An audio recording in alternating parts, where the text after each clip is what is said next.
Дали чуєте мене на англійському каналі? Так? Чуєте? Да, далі. Ні? Не є добре? Не є добре.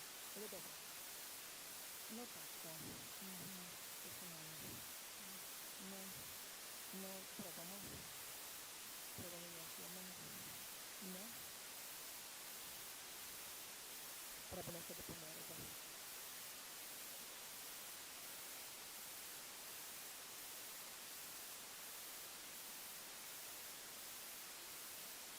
Да.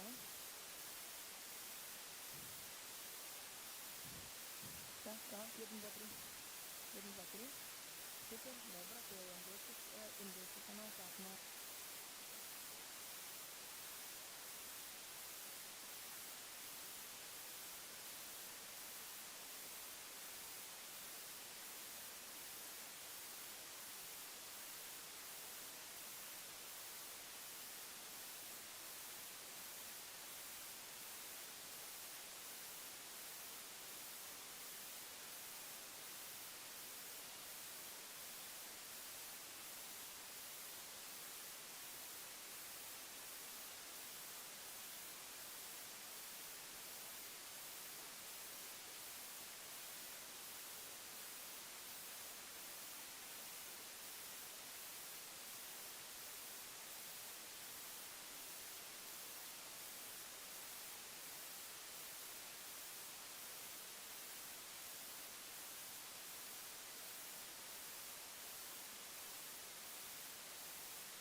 Al quale ti toccano lo vedo.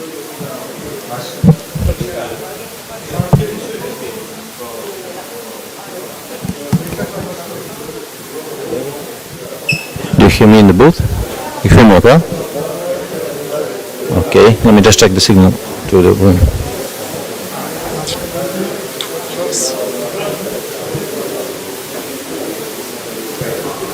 Something is cutting the signal over here.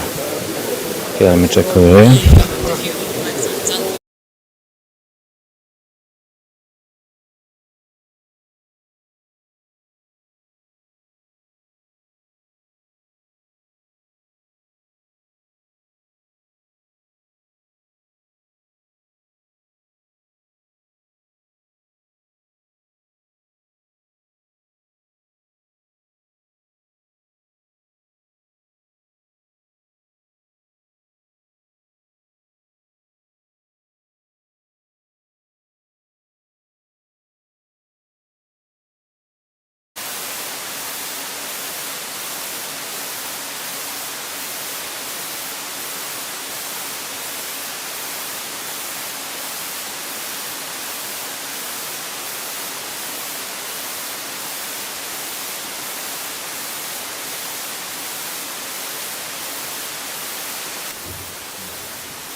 One more check.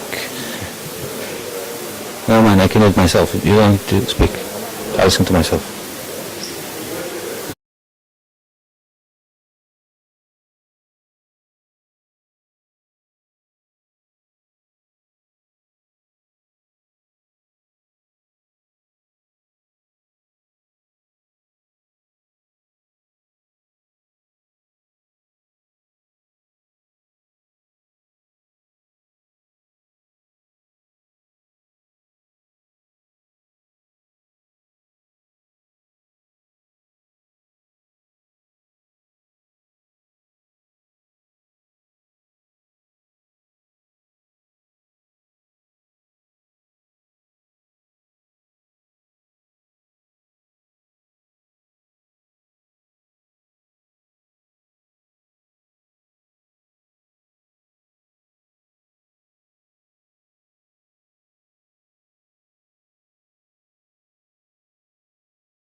Test 1, 2, 3. Test 1, 2, 3. 1, 2. 1, 2. Test 1, 2. Test 1, 2, 3. 1, 2. 1, 2. 1, 2, 3. 1, 2, 3. Test 1. 1, 2.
1, 2.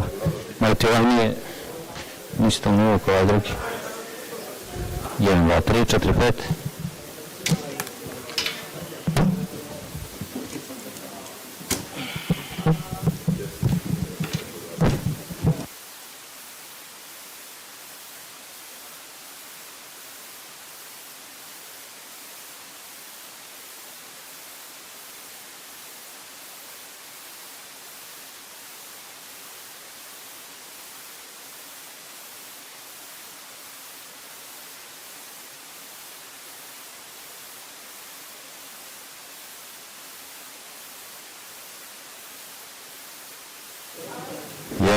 Jedan, dva.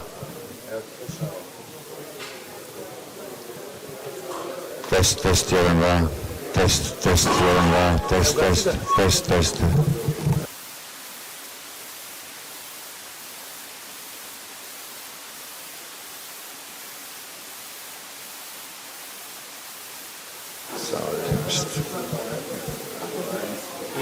Da ne kupiš ti s ove zvuke, jer se čuješ sad kad pričamo o tihu. A ugaši kemika. Test, 1, 2, test. Čekaj ti kupi, ne ti ga vrti.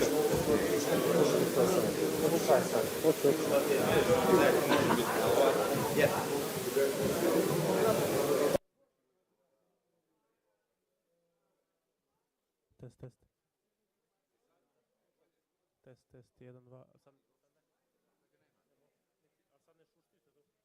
A zato što ga nema.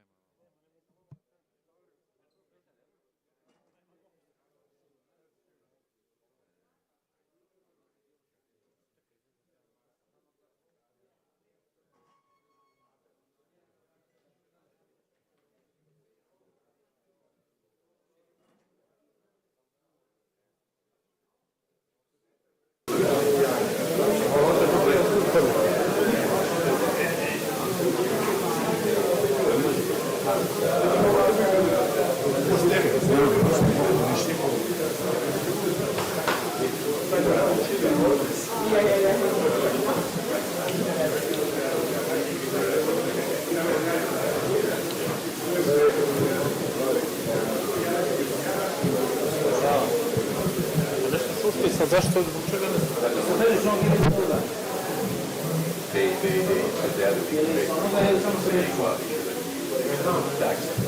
Da, sisteme ne bi trebalo da suštini direktno do zona. Ajde idemo ako, evo ti.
Gentlemen, they say that in the broadcast there are some extra sounds. Like the vacuum cleaner is working. Can we sort it out? Can you play the sound? Can you find it on the... Yes. Neko mašina da se čuje, neka samo se čuje. Čuje se ovo, vjerojatno se ga pušti.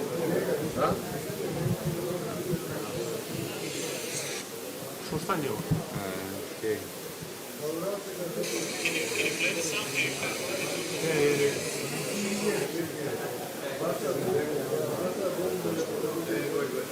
We'll see, thank you.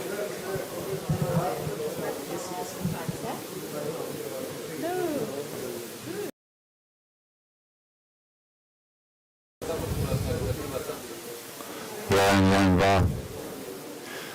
Teško da malo. Ne znam, nešto je... Teško. Nešto preko kamere kupi zvuk, jel? Teško. Ja mislim da na kameru nešto...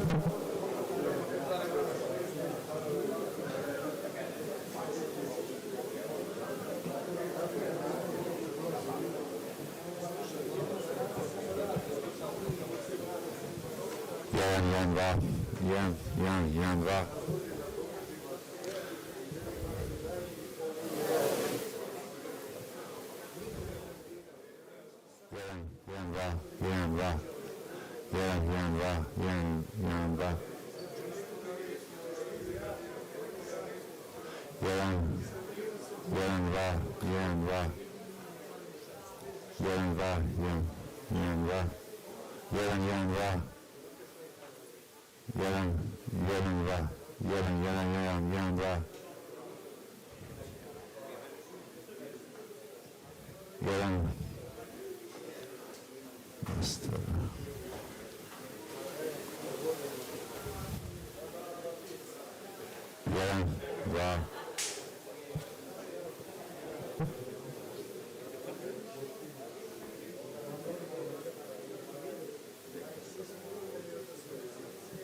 Test, 1, 2, 1, 2, test, 1, 2. Test, 1, 2.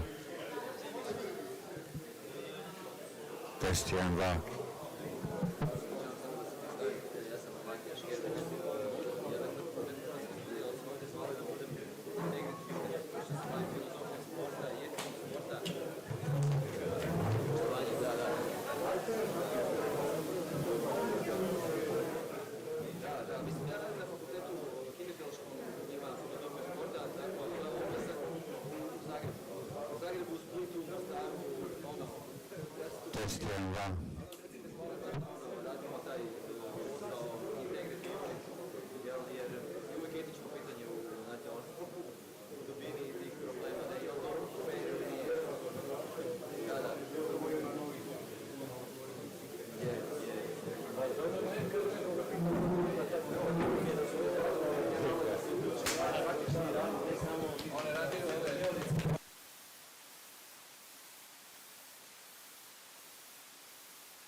A što si naše radio sad?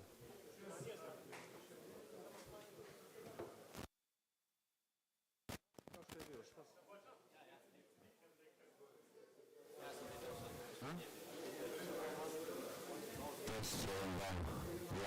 Na koliko se stavio?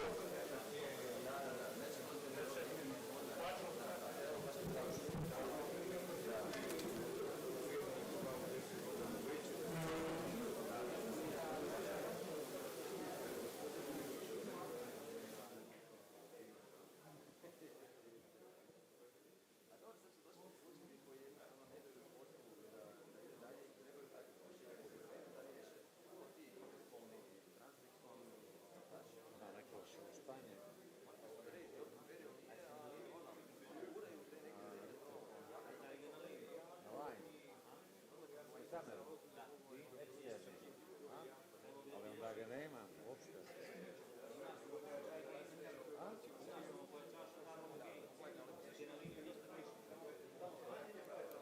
Čekaj samo vidim.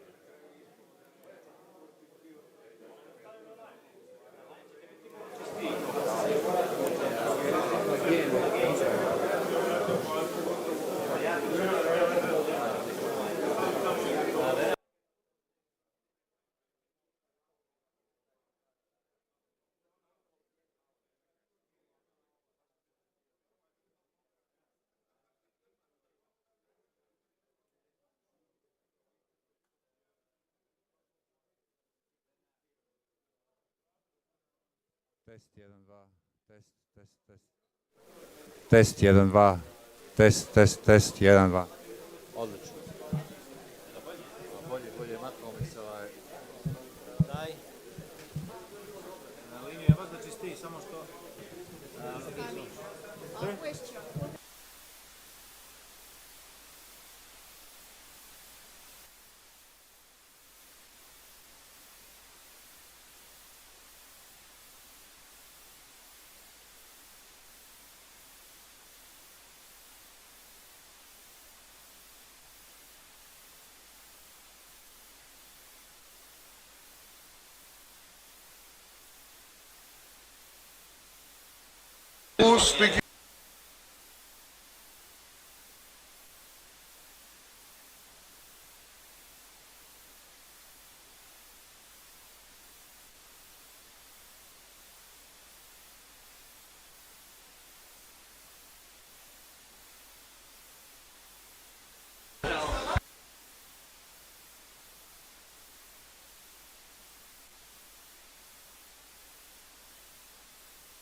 Testing.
Hello, good morning. Please take your seat. We're going to start in 1 minute.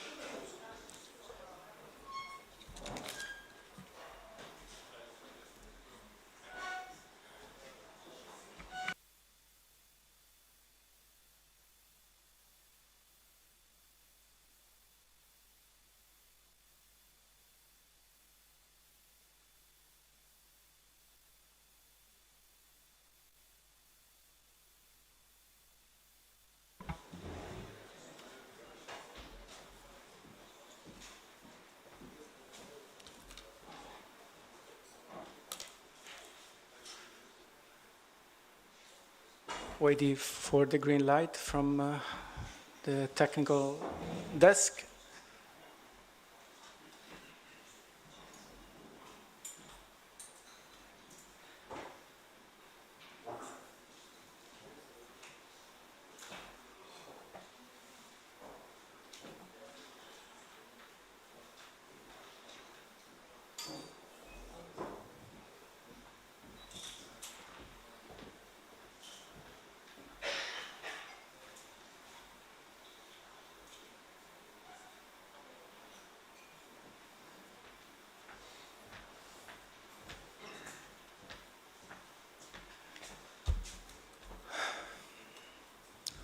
Okay, green light from the technical desk, green light from the interpreters, okay, green light for the broadcasting, okay, perfect, we can begin, we can start.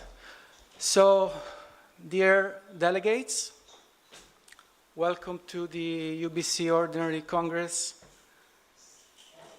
I would like to start I'm Alessandro Oliverio, Legal Counsel, and today, together with the Secretary General, we will take care of you to have a smooth and yet productive Congress.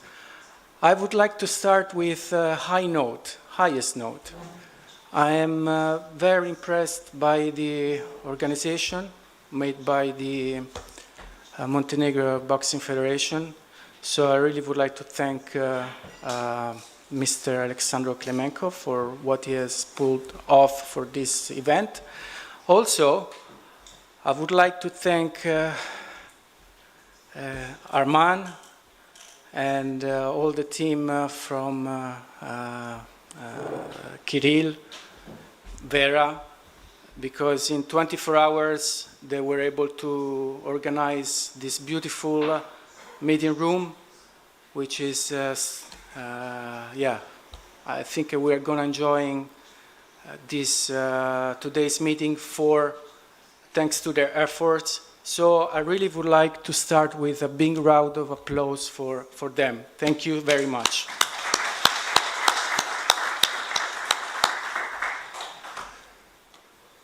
Now we do some formalities. So just a quick introduction of the agenda. This is the agenda you have received already a month ago. We will try to go through it smoothly during the course of the morning. We were going to have also a coffee break, so I think we will be able to cover all these points during this first half of the day. Before doing the roll call, just one important procedure information. I'm going to call country by country the delegates, and you will receive the voting cards, one green card and one red card, and I will explain later when and how to use it. So, Albania, please, just raise your hand, okay? Voting card is on its way. Armenia, present.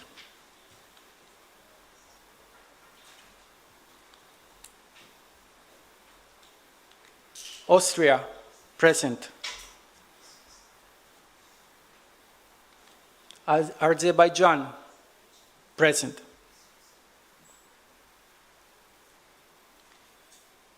Belgium, present. Bosnia-Herzegovina, present.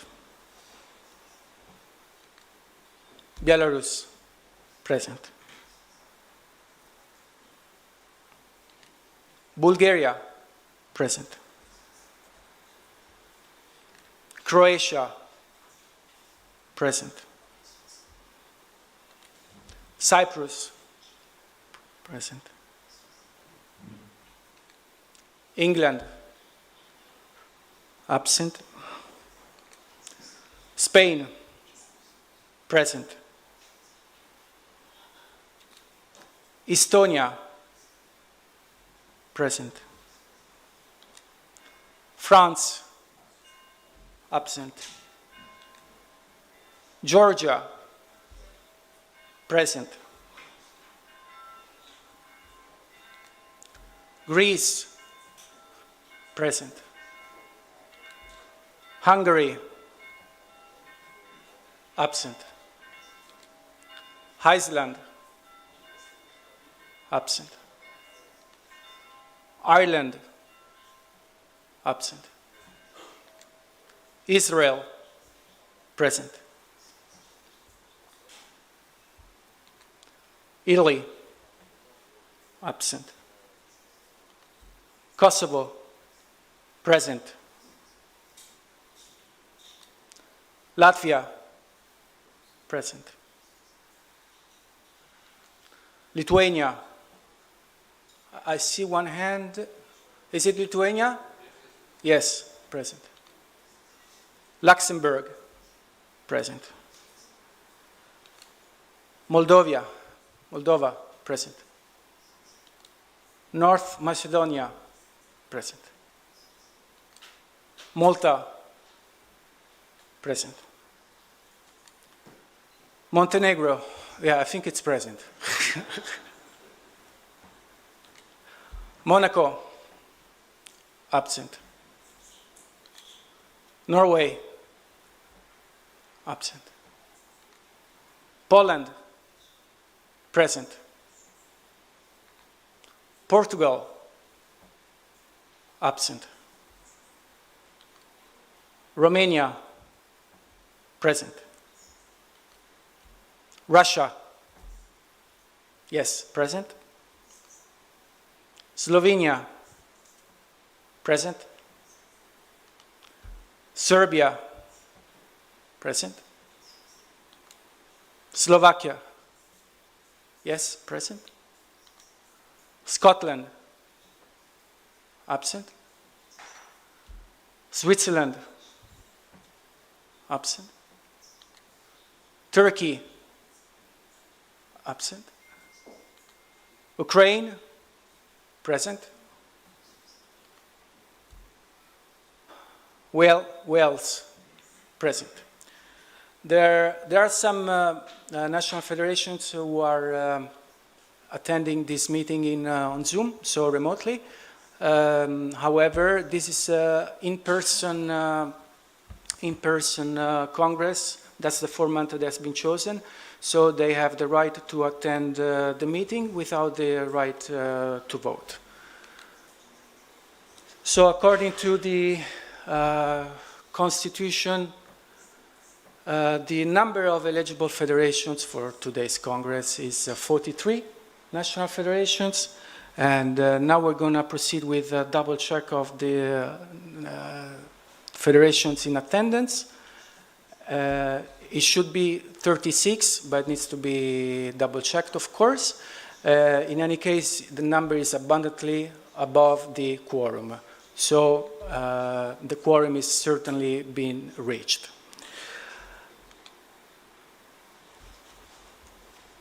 Now, the next is just how we, some few procedural rules that we will follow during the meeting in order to have smooth discussion, smooth voting operations when it is requested. So the EUBC bylaws, which are available online, provide a dedicated section to the rules of the meetings. Doesn't matter if it is a Board of Directors meeting or a Congress. So just basic information. Everyone has the right to speak. and you can speak twice for the same subject, maximum twice. The president may enforce time limits on speakers, and he has final decisions in terms of what is considered relevant for the debate. The president may stop a speaker from speaking or requiring a person to leave the meeting if there are some misconducts or misbehavior. And the president may also delegate the Secretary General or myself to chair the Congress at any given time. So very basic information, but we are here all together, EUBC community, boxing community.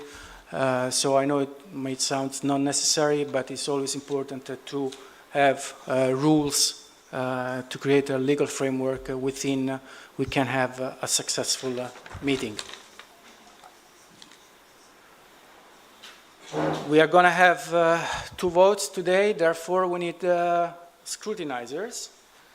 We have the chairperson of the Ethics Committee, Jean-François Raymond. We have the newly appointed Integrity Officer, Professor Matthias Kerbich, who have offered themselves to be the scrutineers. If there is any non-voting delegate who wants to be a scrutineer and assist them, please just raise your hand. Otherwise, we will proceed with the 2 of them. It's just a formality, but if someone wants to be a scrutineer, is most welcome. Is there any volunteer among the non-voting delegates? Okay, so Jean-François and Mattia will take care of the voting when the time comes. Voting cards. You have 2 cards. Yes, the green card, yes, and the red card, no. The red card means that when there is a motion, you vote against the motion or the proposal. The green means that you vote in favor or of the motion or of the proposal. Just for clarification, when there is a resolution, this is considered passed when it is adopted by the majority of the casted votes. So, how we're gonna use the voting cards? I'm gonna ask you to cast your vote, raising the voting card, green or yellow. You need to clearly show the voting cards to the scrutineers, and please hold your voting card for at least 10-15 seconds until I say to put it down, to let the scrutineers do their job. And then after the tally of votes, Jean-François will announce the results of the voting. Is there any question at this stage? Because this is always an important step in any Congress meeting. So the procedure is pretty simple, but if there is any question, just let me know. In any case, I will repeat it right before the voting. Okay, so without further ado, I'd like to give the floor to our host, Mr. Alexander Klemenko. Once again, on behalf of the President, on behalf of the Vice President, on behalf of the Secretary General, we would like to thank Mr. Klemenko for the hospitality for this incredible place. Thank you very much, Mr. Klemenko. Thank you.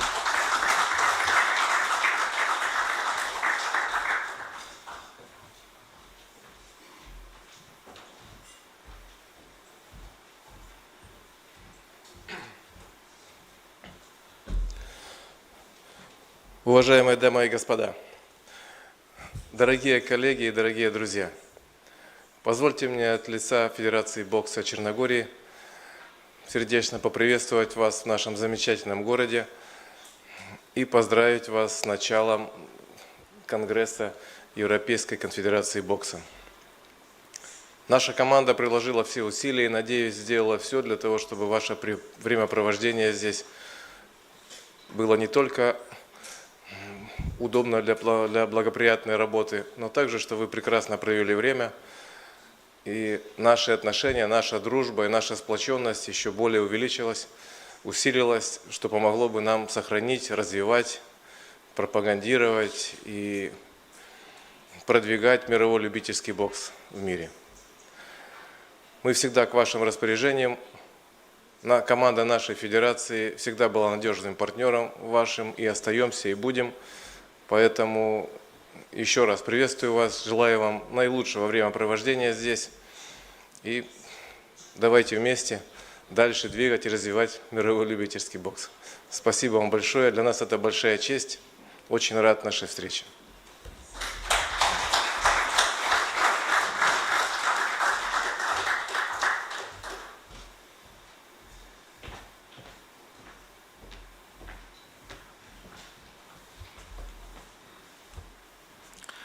Thank you very much, Mr. Klemenko. That was really appreciated. It's time to introduce the report of this, the first report of today. I can see a beautiful face on the screen. So let's give a round of applause to the President for his contribution to the EUBC until today. Let's start with the report. So, this report provides the Congress with the main EUBC activities conducted during the tenure of this of the President and this Board of Directors. Very quick summary. We're going to see what are the main highlights of the last 2 years, what have been achieved by the Board of Directors, and what are the other main accomplishments also from the other committees and the Ethics Committee. And also we will have an update on the rules that we have developed over the last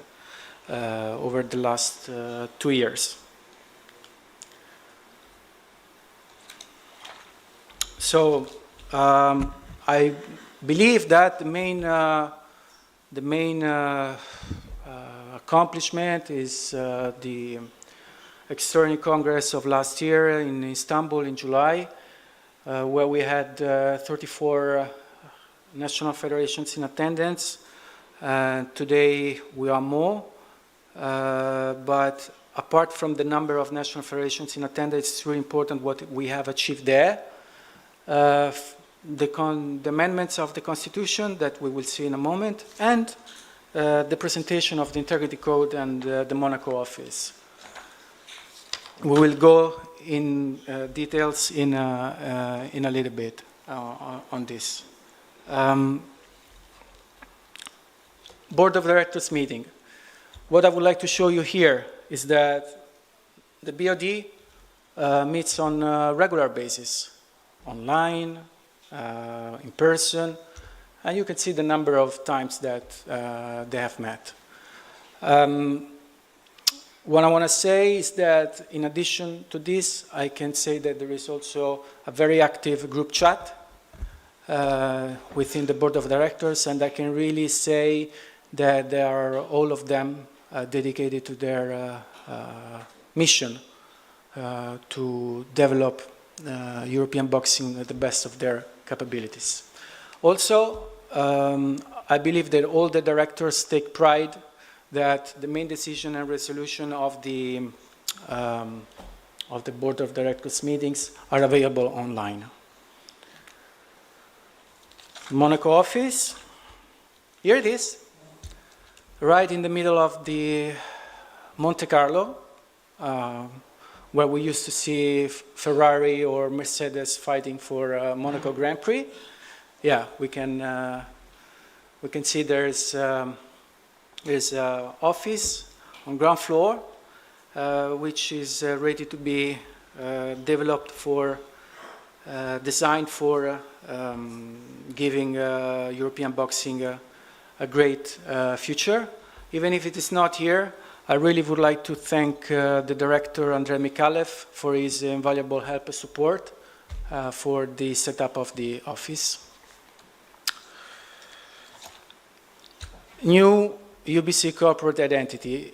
If you remember, there was a switch in terms of corporate identity when Dr. Philippatos became president, and a brand book has been designed. And with the brand book, from the brand book you can see the new logo, the new corporate identity, new website. UBC, I would say it's more than an acronym of 4 letters. The logo becomes recognizable wherever you are. So it's another accomplishment. Here you can see some examples about how the brand book has been designed. Then, UBC YouTube channel. The numbers of subscribers is really high, and I hope it continues to grow. And today makes no exception. We are broadcasted on the YouTube channel, so I really hope that we get a good response also from today's meeting. But the main feature of the YouTube channel is the live streaming of the UBC Championship. So whenever there is a UBC Championship, wherever it is, you can watch it live. So this is a major accomplishment. Then, protagonists. We have to look at the past in terms of legacy. We need to learn from great legends from the past. What is their legacy in boxing and how we can learn from them how to make boxing better for the new generation. For this reason, we have the Protagonist series available online, and there have been several episodes. These are the protagonists that have been part of this streaming program so far. 8 episodes. I can see Franco Falcinelli is part of it. Well, we should have changed the name into The Legend in that case. So it's really nice program, and I recommend to start watching it if you have not done it, at least 1 episode, and then you'll see that you're gonna enjoy it. Now, report on the UBC regulation. I started this report saying about Istanbul and the Extraordinary Congress of 2023. Why it was important? Because the Constitution was amended to introduce 2 important principles. First, the enforcement of the principle of political neutrality, which is something that we hear on, I would say, common base, especially in the actual political background. However, with the amendments in the Constitution, we said that political neutrality must be one of the missions that UBC must work on. And then the respect of international agreements for protection of human rights. This was also an amazing, even if it's just 1 article, it was an amazing journey, synergy that I personally made with the Ethics Committee. So we made back and forth how to how to introduce the human rights inside the UBC Constitution. We had a very constructive discussion, and today on Article 3 you can see the result of it. And I must say, and then eventually Jean-François will take over from me, we are very proud of what we have done, because not so many IFs took this human rights issue seriously, and perhaps they use it as an umbrella without going into details of the problems that are behind the enforcement of human rights. So I must say that having a constitution that already says that we as EUBC strongly protect human rights, I think this is a great accomplishment that all of you should be aware, first of all, but secondly should be proud of. Then, together with the Ethics Committee, we have launched the Integrity Code, which led to introduction of two figures, the Safeguarding Officer and the Integrity Officer. And I would like to invite on the floor now the newest edition of our integrity unit, let's call it like that, Professor Matthias Skrbic from the University of Zagreb, who will tell a little bit about himself, what he does, and then you will realize what a great addition is for the EUBC. Matthias, please.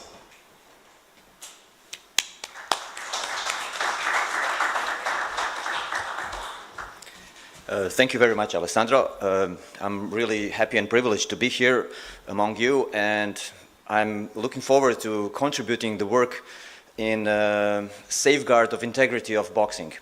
I hold PhD in ethics and sport. I'm the first one to hold a PhD in this area in Croatia and in the regional countries of Southeast Europe. So I'm a sort of the pioneer in this field, and most of my work is in ethics and bioethics of sport. So some 10 years ago, we realized in our discipline, which is humanities, which is theoretical, that in resolving issues like fairness or keeping the integrity of sport, that we need a help as ethicists, because it's always about some ethical problem of whether something is fair, whether something is just, whether something is good, and whether should we allow this in sport to keep the equal opportunities in sport. So we realized that our theoretical work is not enough. So we turn our ethics into bioethics, which is interdisciplinary field where ethicists resolve issues of fairness, integrity, and so on, with the help of different disciplines like medicine, like technology, like biology or chemistry, where we need data from these disciplines to help us to resolve an issue of whether something is fair, whether something should be allowed in sport or not. So I gained a lot of theoretical knowledge. I wrote many articles, 2 books, first of its kind in our region, some of them first of its kind in the global field of our discipline. So I'm looking forward to be applying my knowledge, my theory, to the practical work of resolving issues in boxing. So thank you very much. I'm looking forward to be here and to be involved in this work.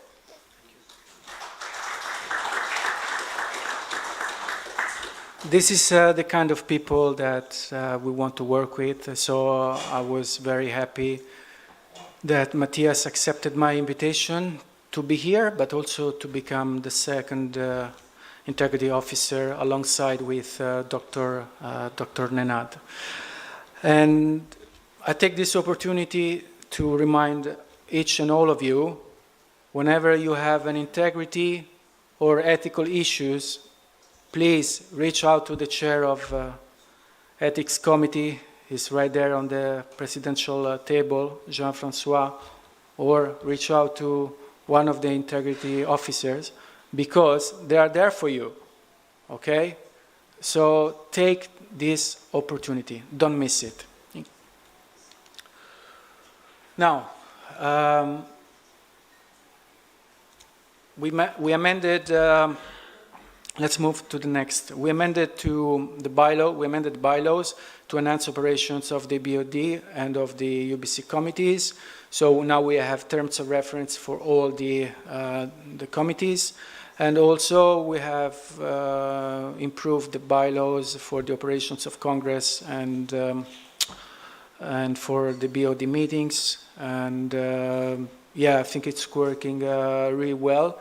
There is always room for improvement. That's why the board of directors receive from me from time to time proposal for amendments, because it's always important to implement improvements when necessary.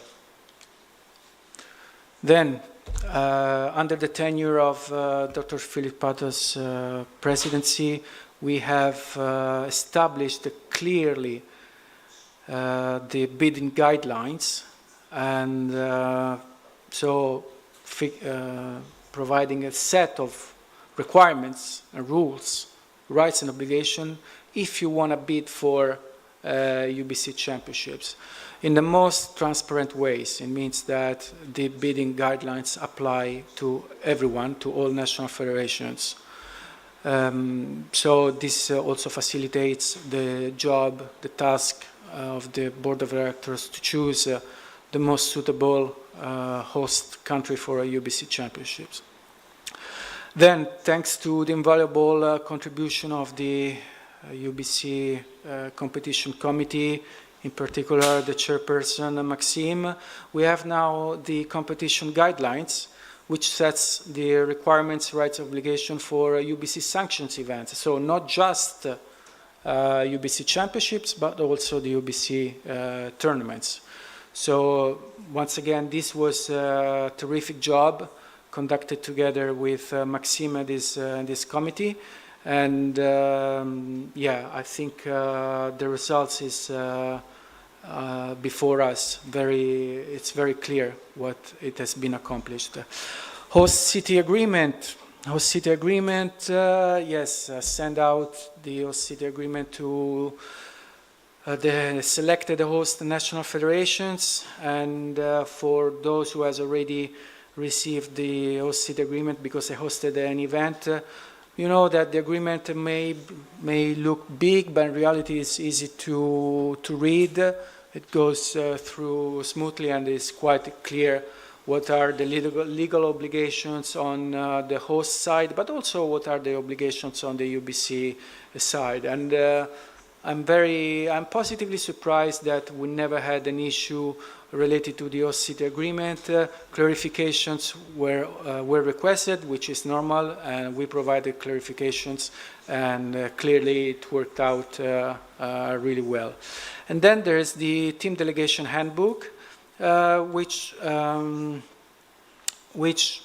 created some problem last year or in the last 2 years, because there were some incidents during the EUBC championships, and we introduced the disclaimer regarding inappropriate behavior and damages caused by the team delegation when there are incidents like it happened in the past. So it's important to prevent this problem going into details with the team delegations handbook. And then there is the report template where technical delegates and competition managers have received in the last few months to optimize and facilitate their report duties. Now, some stats, and I invite Kirill or Maxime to jump in at any time if they want to add something, or if they want to comment on the numbers that are on display. It's where it is reported the statistics related to the EUBC championships and the Balkan championships. If you have any comment to make, or if you want to make a remark on the numbers which are displayed, this is the right time to do so. And also, I think it's important to remind to the whole EUBC community that last year only there were 44 international tournaments, which is a lot. There are 52 weeks in a calendar year, and there were 44 tournaments, so not bad. So many congratulations to Kirill and his team. Many congratulations to Maxime and his committee for all the work that you have done for the tournaments. Thank you very much.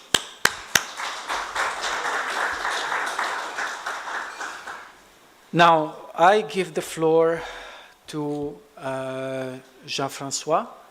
He's going to tell us a little bit about the Ethics Committee report.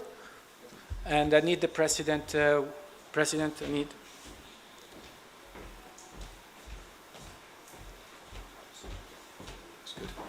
One second. Yeah. Yanis.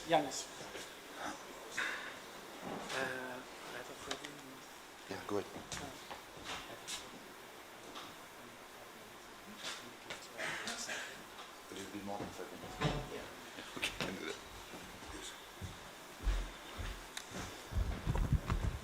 So good morning, everyone.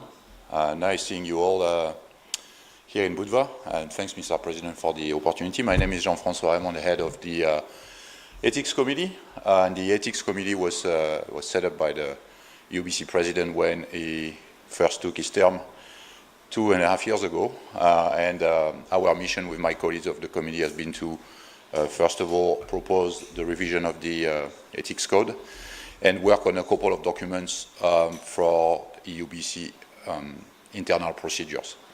The main reason I'm speaking today is because, as you all know, what an ethics committee do, and it's not only to meet internally and discuss the ethics issues, but it's also to conduct investigation. And I'm pleased to say, pleased or not pleased, I don't really know, but to say that over the last 6 months we had to handle 2 cases that was reported to the ethics committee.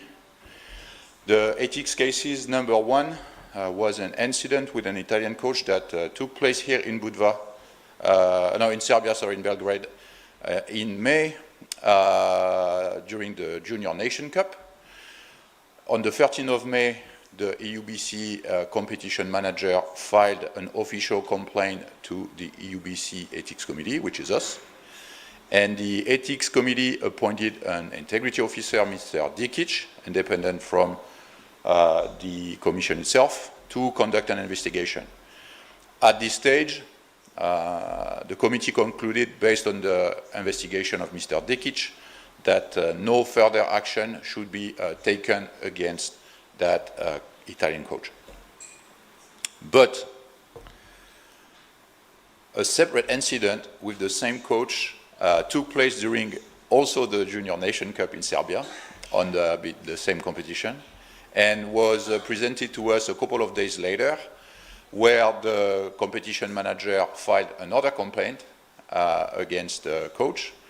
And the Ethics Committee was appointed Mr. Dikic again to conduct the investigation. And based on all the elements that we gathered from the participants, so we had a hearing with, the Italian coach didn't want a hearing but submitted a written response. We also had a written response from the competition manager. And the committee concluded that the Italian coach was in breach of the EUBC integrity code and was given a warning with a probation period of 2 years.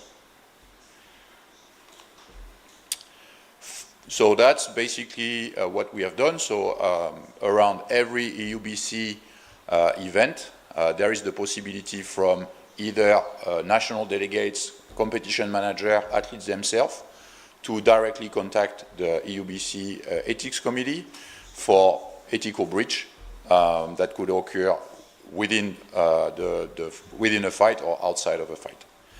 So based on those 2 cases, it came to our mind that we needed to make a recommendation for the EUBC board, which we did, and because we believe that the investigation showed some problems that could be easily solved, particularly in regard of the role of the competition manager around EUBC events. So our role is also to inform, and that's what we've done in Belgrade, and we wanted to take the opportunity of those 2 cases to just make a recommendation. So just reminding that every competition manager has a role and duties in implementing the integrity code that was created by EUBC, reminding them that they should notify any unsportsmanlike conduct taking place around EUBC event, and also offering the support of the committee. And if I have something to say today to all of you who are potentially going to organize an event in the near future, the role of your competition manager is important to protect the integrity of the game and of the fights and of the competition in itself.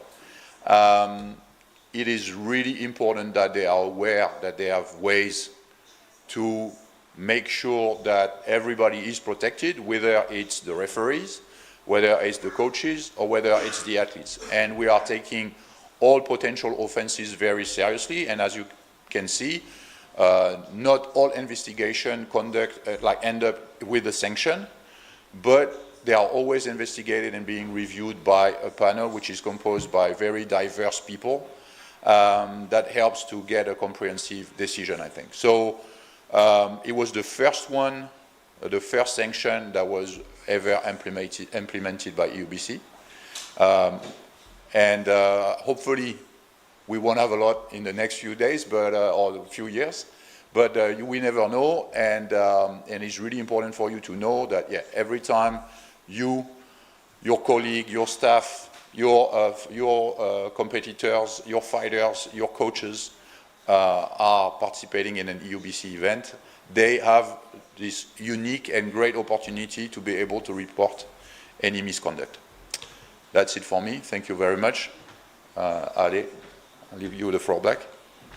No. Oh, sorry, I forgot that. You asked me to. The most important. The most important. So as part of our mission, we also organized an integrity forum in Belgrade for all the delegation, where we gave a really practical presentation to a large group of trainers, coaches, fighters, male and female, presentation of the integrity code that was done by Ali, presentation on anti-doping, a presentation on competition manipulation, and the rights and responsibilities of athletes and support personnel in the context of the implementation of that integrity code. So that was the first of its kind event. I'd like to thank the President for giving us the opportunity to have an hour, 30 minutes to present to all participants in the competition. And I'm really hoping that we'll have other opportunities in the future to conduct such a forum. It was really valuable for us, and I hope it was also very valuable for the participants. Thank you very much. This time the floor is, there is one more question.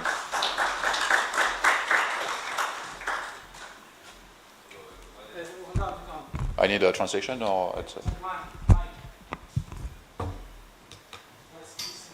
okay.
our presence in the world, and we have more activity.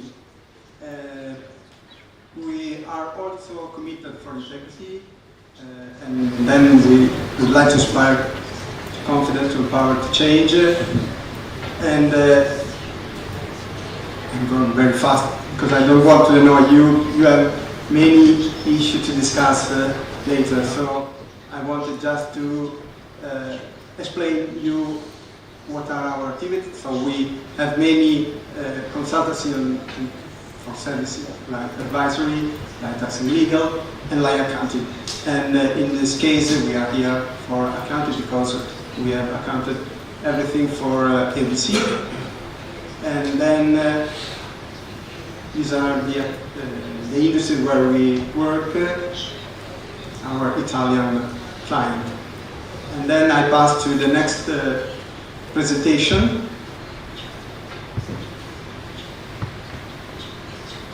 Just to show you the data of your financial statement.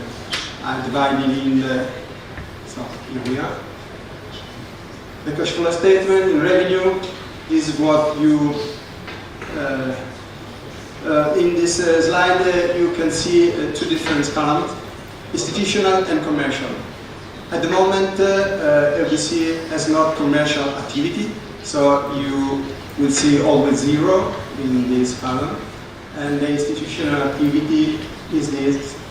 And here you have all data concerning the revenue. And as you already read in the document you received, there are a lot of expense, or a lot of different expense, because expenses are not so much. I reported here, and I passed really fast because you already know. Just to arrive at the end of the presentation, where you can find the financial situation in 2023, at the end of 2023. I don't know if you probably discuss about the figures for 2024 in the next hour. And if you have some issues, some questions, please tell me. And this is the situation of the 2023 cash flow statement. I think that's it.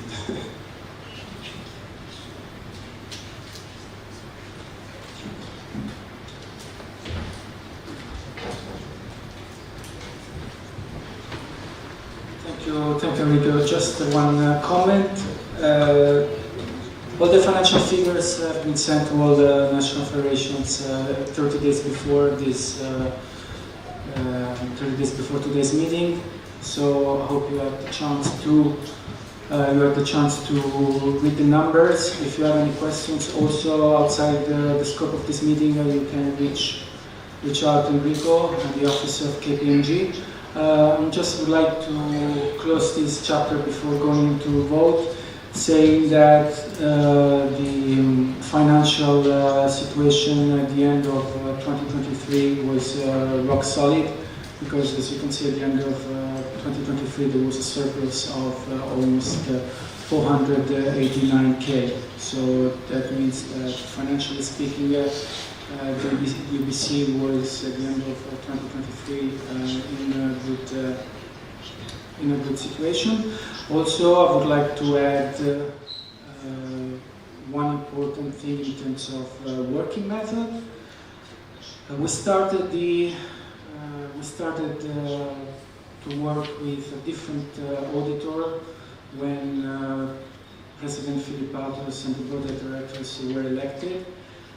But then there was an opportunity. An opportunity came along to work with one of the major audit firms of the world, which is KPMG. Why this is important? First of all, to overcome the language barrier. Because in the past there were issues related to language, translations. Sometimes there was misunderstanding because it was not clear why, what is this expenses, where we should book it. It was all related to language barrier. So this problem has been sorted. Secondly, having one of the top leading audit firm of the world at the side of EUBC helps in terms of reputation, because it means that if one day EUBC will be in the position to negotiate commercial agreements and sponsorship agreements, we know that we can be backed by KPMG, and this would help. So I think it's a very big step forward. Also, for those who attended congresses in the past, finally we have someone who has made the presentation in English. So I hope you have welcomed this silent change that we have implemented in the last year. Back on the main, no. Here. So now it's time to cast the vote on the financial statement. It's a constitutional obligation to vote on this. So according to Article 16 of the Constitution, the Congress, there is a question, hold on, there is a question from Wales. Thank you. CEO of Welsh Boxing. Did you say we can't ask any questions on the financial situation of what you presented, or can we? Of course before the vote. So before the vote. Could I just ask, thank you for the detail. There was the balance sheet. We've had two slides on the screen there, but we've had an income and expenditure account, but I don't see a balance sheet which talks about assets, liability and reserves. It's wonderful to see such a surplus. So my two questions are, what plans are there to spend the surplus, seeing that we're a membership organisation? And secondly, can we get some more detail on assets, liabilities and reserve policy? What kind of reserves do we need in the future? Okay, what you've seen on display was the surplus at the end of 2023. Therefore, the current situation, 2024, is obviously affected by this year's activities and expenses of that the EUBC had to face throughout the course of the year. Why it is? Let me explain why it is 31st of December 2023. Because there is a legal obligation to vote on that calendar year. Today we vote on that calendar year, not on 2024. However, about 2024, it is possible, even this afternoon at the end of this meeting, to pull out the figures of the current surplus. Everything has been accounted so far, so I will be more than happy to sit down with you, with Enrico. We open the software and you will see what is the current financial situation. It's pretty immediate. So I hope this answers your question, but regarding today's vote, is exclusively on 2023. In any case, as I said, full disposal, you just need to come around the table during the coffee break or at lunch break, and you will see exactly what is today's financial situation. Voting procedure. You have two voting cards. Green card means yes, I approve 2023 figures. No, red card means no, you vote against 2023 financial figures. I ask Jean-Pierre and Mattia to divide and conquer. Hold on a sec. To divide and conquer. I will ask you a few seconds to cast your vote and to fully raise your arm. 1 second.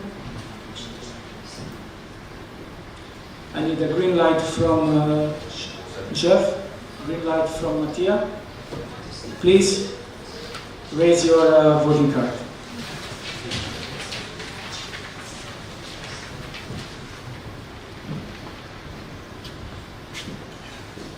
Keep it, keep it, keep it, keep it, keep.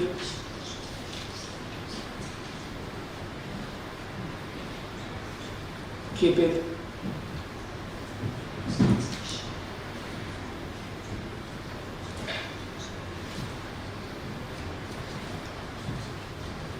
Okay.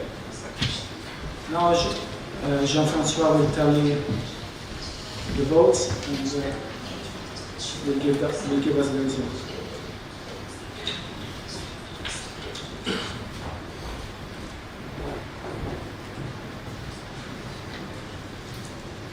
So we have altogether 32 votes in favor of the budget as it was presented and no vote against. Thank you very much. The vote is recorded. And now, the long-awaited coffee break of 15 minutes. It has to be 15 minutes because after that we're going to have a very nice presentation by Chris Roberts and IBA. Thank you very much.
Che grande, davvero, rappresenta proprio. Per adesso stiamo andando bene. L'importante è essere flessibili. Purtroppo non possiamo fare un complesso come noi lo vogliamo, perché bisogna sapersi adattare i tedeschi ogni tanto sempre un po' frustrati. No, no, io sono molto flessibile, anche se pare che sono stressata, è normale, non ti preoccupare, non è il mio modo, però non è... Quindi non pensare, io sono qui per aiutare, qualsiasi cosa bisogna cambiare sono qui, non c'è problema. Grazie mille.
Quando, sorry, inizi Caterina, ci senti?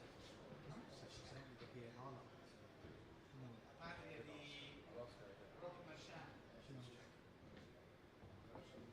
So after, because I'm struggling to do this. Because of the fence. Because with the fence I'm struggling. So technology is out to be over. Why don't you just go and change? No, it's just one over. And then I'll take it out. Either go to the board meeting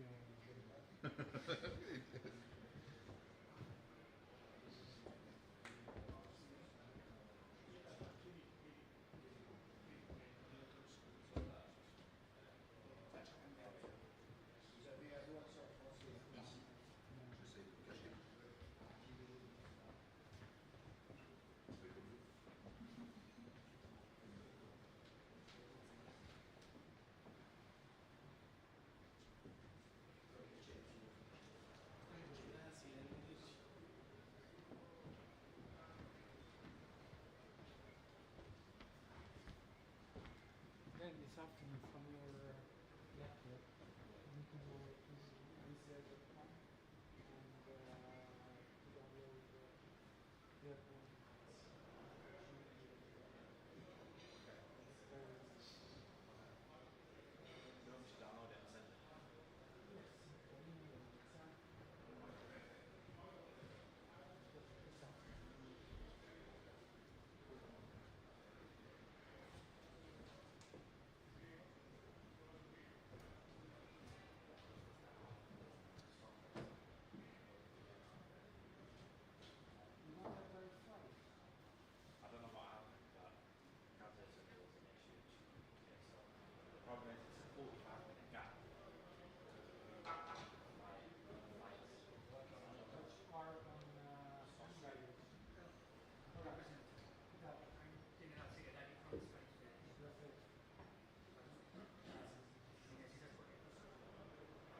Welcome back. Please take your seat so we can resume the second part of Congress.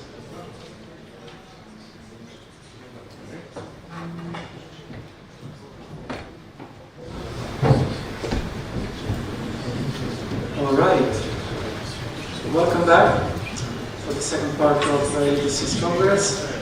On this second part, I would like somehow change the format and move it from Congress strict proceeding, you know, everything we know from the bylaws, into a sort of round table or even workshop, because I would like to take advantage of the fact that we are here in Budva, where there is the IBA Youth Championships.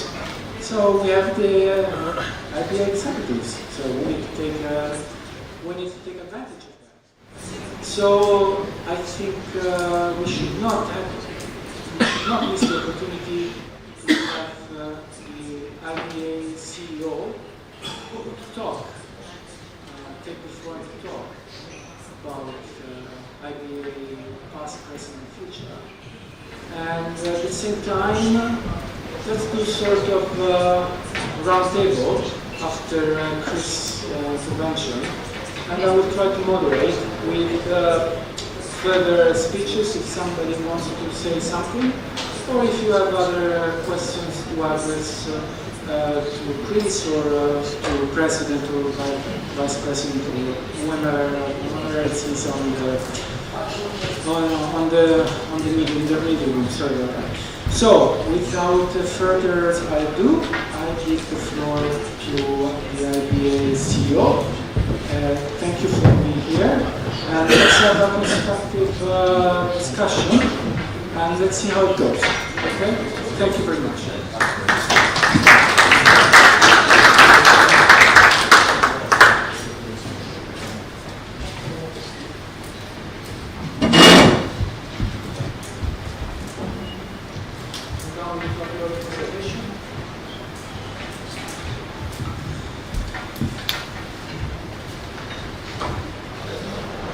Okay, thank you, Alessandro. Very eloquently put this morning. I've enjoyed the presentation so far. So, good morning, everybody. Mr. President, Vice President, fellow members, ladies and gentlemen. It's a privilege to be here in Budva. The championships have been excellent. Mr. Clemenco and his team have done a fantastic job. I think you'll all agree that the boxing here has been tremendous, and as we move through from the quarterfinals into the semis over the next couple of days and then into the finals this weekend, I think we'll see some crowned champions, which will be superb. The ever-changing landscape, it's interesting. Boxing is interesting. And of course, I'll refer back and I'll make a bit of a funny. 30 years in the military has given me the skills to receive the incoming that I've had over the last 6 to 12 months, because the sport on the ground operationally is challenging, as we know, and we all know that. We're all operating in our different areas within each of your respective national federations, and I understand that it is challenging. It is extremely challenging. I'm just going to I'm going to go through this slide pack. I'm not going to call it a strategy. I'm going to call it more of a way of operations and plans, and then at the end of this it will be useful to understand your thoughts and views, where you're coming from, because as we move through daily speaking to national federations and their concerns, it's also important for, as we've got an audience here, to receive that and to understand where you are collectively, where you are individually, and hopefully we can answer some of those questions. Just bear with me. So I'm going to give you and hit you with what's good about boxing. The sport of boxing is a tremendous activity. It touches all four corners of the globe. It reaches out into the most deprived areas, right the way across the world. You know, kids boxing, it's great. And of course, what we're seeing here in Budva is an exceptional event, hosted, as I said before, by Mr. Clemenco and his team. And the finer detail of getting this, seeing the kids box, and you know what we're going to get at the weekend in these finalists, tremendous. Opportunity to win prize money, which is going to change their lives. And You know, this is a really big push by the President, as you know, over the last, since his tenureship, has been active and keen to try and create the conditions for success. The mission of IBA is to create the conditions for success globally, at all levels of boxing, from schoolboys, schoolgirls, through junior, youth, elite level. We find him and seeking the opportunities to strive out forward, to open up those opportunities for our people. It's not about us sat around the table here now, it's about the kids of the future. And this is what we're trying to create, those conditions. The vision, the President's vision, is to go out there commercially, to try and find those opportunities, to try and find those financial opportunities in all areas to support our sport. And that's what we need to do as national federations. I know a lot of people are doing it. I was in Vienna last weekend with Igor here. Championship was superb, Champions Night. This is what we see, absolutely fantastic event. And we continue to do this every week. We try and explore those opportunities, and we do it daily. It's not easy, it's challenging, but it's what we do and it's what we do well. IBA is absolutely the home of boxing, for sure. There is no other organisation that manages boxing at the level that we do, that we deliver with your support. Each of the confederations doing their business and supporting the events, as we heard earlier, the number of events through the year, 44 I think it was, 52 weeks of the year, unbelievable. Amateur boxing at its very best, and of course that accumulates finally with our elite world championships. Hopefully next year we'll have the schools championships. So this is something that we're striving for. As you probably heard on through some of our PRs and communication, the World Series of Boxing is a fantastic product, high-end national product. We're trying to reach into the national federations to give national federations the opportunity as a team to come in, to win prize money, to take their teams forward to win this World Cup here at the World Series of Boxing. We're going to bring that back. If you weren't involved in that in 2012, 14 to 16, something different. It was great. I was right in the middle of that with the British Lionhearts. It was a fantastic product. This is something we're bringing back. And of course, as I mentioned earlier, Champions Night, this is the premier product. Okay? Bridging the opportunities between amateur boxing and professional boxing. Exploring the opportunities, going out to this week. We've got a team in Monaco at Sportel. Okay? They're extremely interested. Teams out there, DAZN, are interested in what we're doing. Matru are interested in what we're doing. You know, you've seen all the latest stuff that's going on in Saudi Arabia. President is there now. We're trying to explore these to bring that financial pack back down. Okay, I don't know how important that is. So we're going around all aspects to try and understand the difficulties, but equally at the same time grasp those opportunities. And it's not just a one-man band or a two-man band or a three. We do exist. We're in Lausanne. We're in Moscow. We've got consultants across the world. We've got people in this room now that support IBA daily, that help us with our mission, that help us with our vision. We do that. We source all different kinds of advice, guidance, consultancy to see where the challenges are in each of those respective areas geographically, whether that be national federation or within each of the continents. We do that. This is the team that goes out there, reaches out, okay, and trying to speak to national federations daily to give that support, to understand the difficulties. This is our team. I mentioned about the events. This is what we do. This is what we do best. This is what we, us, here, do here. This is what we do best as an organisation. Delivering the conditions for our boxers, opening up the opportunities to support. Right from, here we go, youth, junior, schoolboys, up through to the top end, trying to create this pillar of success.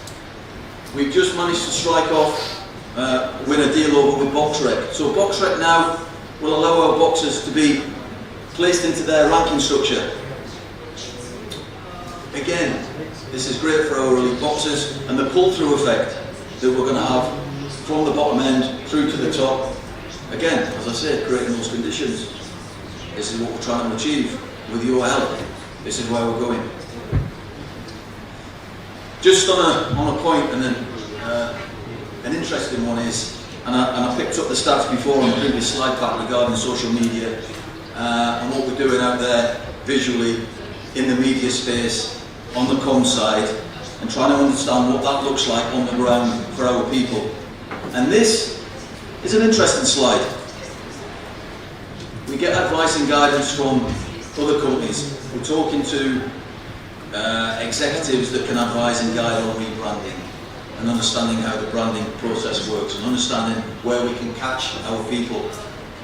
And of course, just a little bit of fun on the days of old where we enjoy your Muhammad Ali effect, and we're trying to get into Kinshasa to do Rumble in the Jungle and all of this good stuff tied in with Champions Night and everything nice like this.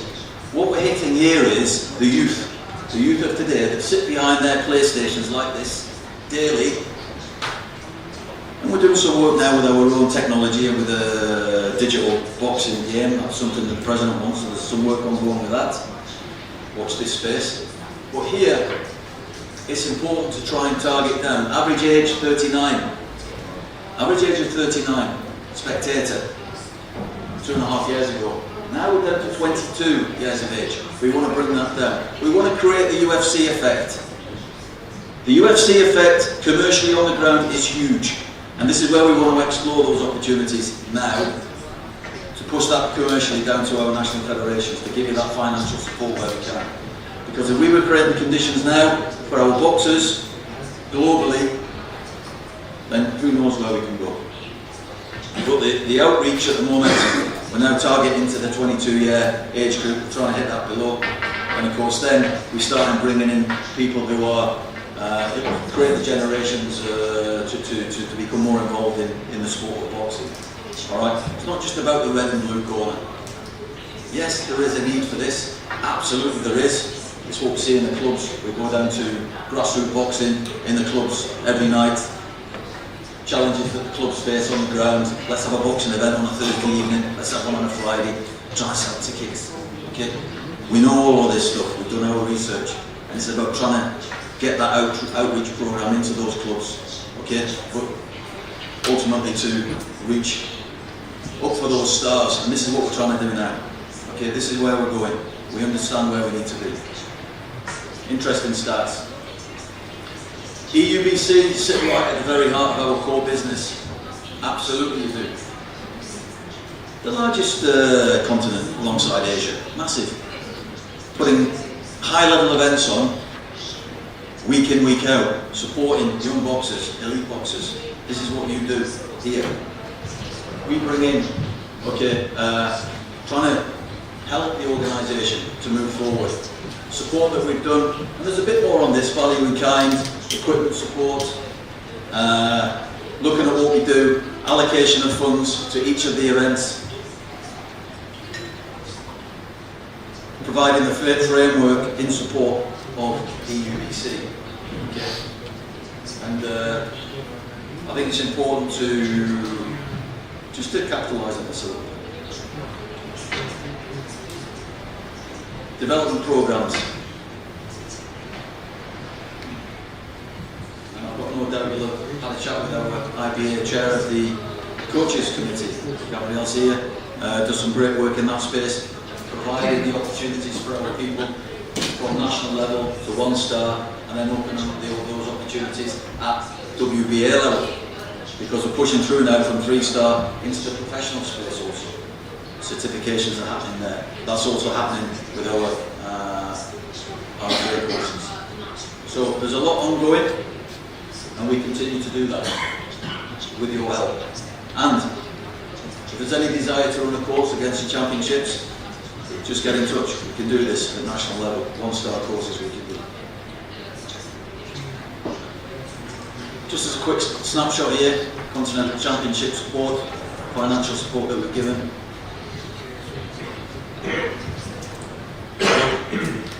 Interesting slide.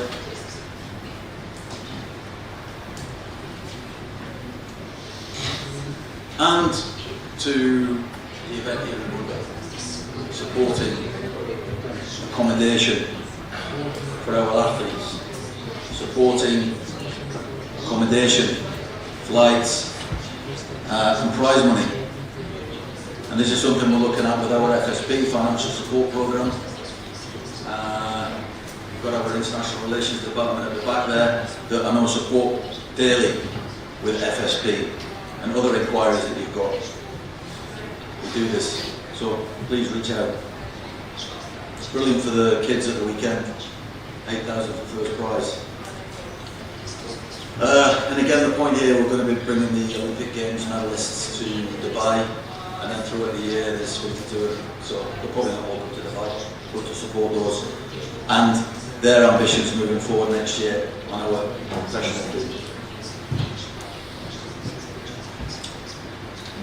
Some European boxers that have taken part in our Champions Nights throughout, and again, interesting because we plan on having one every month.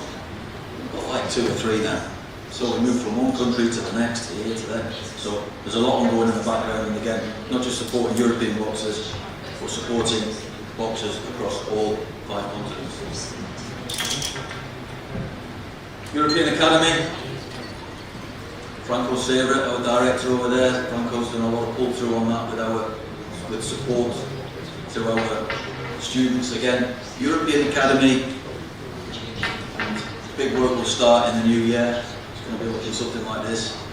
We utilise the Academy now, and it's not just providing courses for European officials, we also do it globally. So people from around the globe come into Europe, into Assisi, and they do their business on the courses at this Academy. It's fantastic. Great staff managing. Franco's there, looks after it for us. We could communicate with Franco, sorts all the logistics out. The students come in and have a great time, get the qualification and go. So great opportunities.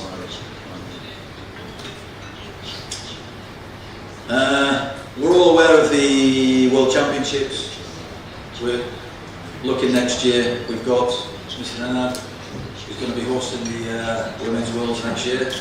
Did a fantastic job with the Men's Worlds, so he's back on again. Thanks, Nenad. She's the sport there. So that's going to be March time. Elites, male elites, will be looking probably May time, I think, something like that. And then we're looking at juniors and schools. So anybody here, National Federation wise, that's interested in hosting the World Championship, feel free to chat. We can discuss. We provide financial support, and it'd be great to host those events in the respective countries. Again, Champions Night. If you feel the need and you would like, let's discuss. Champions Night provides that pull through. And what's good about IDA is the boxers can go from amateur to professional, and then they can come back again. You can bounce between the two, and they can get onto box rec. Planning on doing a press conference in London in November. Discuss that, box rec, what that looks like. And the shepherds who look after box rec are excited about the future of IDA. Okay. And I understand again the difficulties here. I'm just giving you this bright lights, bright nights. I understand the difficulties in the National Federation, but we've got to reach up, we've got to think about where we're going and what we're doing for the future. And this one, excellent. So, again, I know Kurila support me on this work because it's a huge project, and we're looking at national federations already, so you think we're just going to be rolling out the rules and regs, the franchise requirements very shortly. We'll push that out, so if there's a need in the field that you can support this event, then we could discuss. But WSB, and we're going to rebrand it slightly. Fantastic event, really. Top job. So as I mentioned earlier, 4 World Boxing Championships next year. That's the target. Okay. 20 Champions Nights. 12, 20, we'll probably do more. But this is the figure that we've got budgeted at the moment. I think we'll do more. But anyway, this is where we are. Okay. And then 15 WSB matches. Okay, so we're going to keep the leagues, A and B leagues.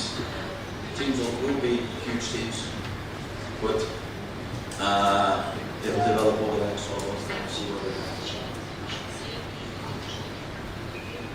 So, that's a quick blast through our kind of mission, vision. I'm not going into the elementary strategic planning, ops and plans, what we're going to do with the IOC. The President is currently discussing business as we speak with certain representatives there for a look forward to new candidacy next year and opportunities for IBA. That's the point there, okay, but we're still exploring. And you know, the challenges that we have faced about trying to get through that door, 75% of our efforts were based on trying to get through the door of the IOC. It was difficult because it was shut, trying to get in there. So let's refocus our minds on what we do best. Let's put 75% of our efforts into the work that we do, the work that you do, what support we can give you moving forward, what you need. And then see what comes from the key elements of success here, demonstrating what we do best. That's the story. And we continue to work hard 24/7 with the support of everyone. So a quick snapshot through of IBA there. I'm going to go and sit up there as I go. We'll make sure here. And thanks very much for your listening. Thank you.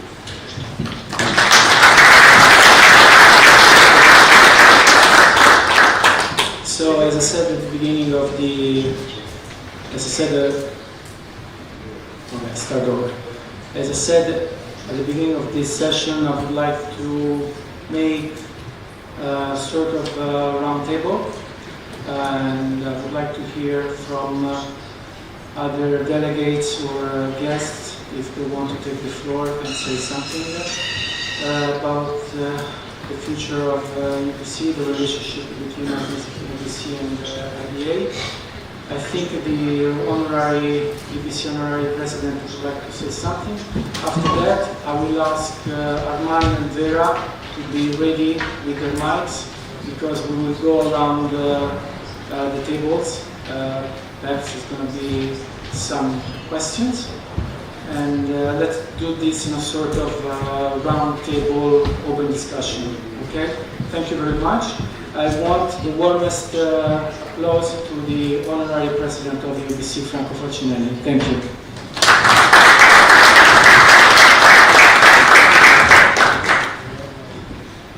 Dear President Filipatos, thank you for giving me the floor.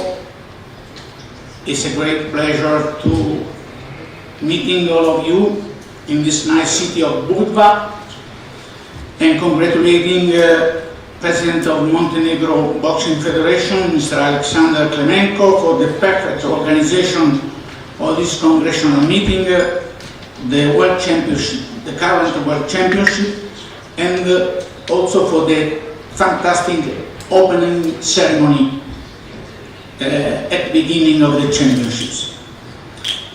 I ask for 5 minutes of your attention, if it is possible, because I would like to put at your attention my consideration about our Olympic situation. After the 141 IOC session reunited in India, our Olympic sport is still pending on the unpredictable decisions of the IOC regarding the inclusion of boxing in the 2028 Olympic Games in Los Angeles. In the meantime, our national federations are undergoing one of the most hard crises of their existence. Those federations that with their great athletes like Boris Lagudin, Laszlo Papp, Nino Benvenuti, Cassius Clay, Joe Frazier, Harry Musk, Vitaly Klitschko, Mate Parlov, just to name a few, have written glorious pages of Olympic sport, helping to popularize and spread the values of the Olympic Games. the risk of not finding sponsors, the risk of no longer having attention from the mass media and TV, the reduced assistance of their national governments that had them only in an Olympic function are producing dangerous situation for their survival. Who will pay for this disaster? Dear friend, like Mr. Chris Roberts said before, it is necessary to make as soon as possible a political sport decision to find again one proposal, one project to submit to the IOC in order to keep boxing in the Olympic family. Now we must to overcome a very great problem, how to avoid the suspension of our national federation as a member of the National Olympic Committee. As you know, the last measure of IOC forces the National Federation to abandon IDA, and otherwise they will be expelled from the National Olympic Committees. The Olympic Charter and the ASOIF stigmatize that the autonomy of the national federations must absolutely be protected. For those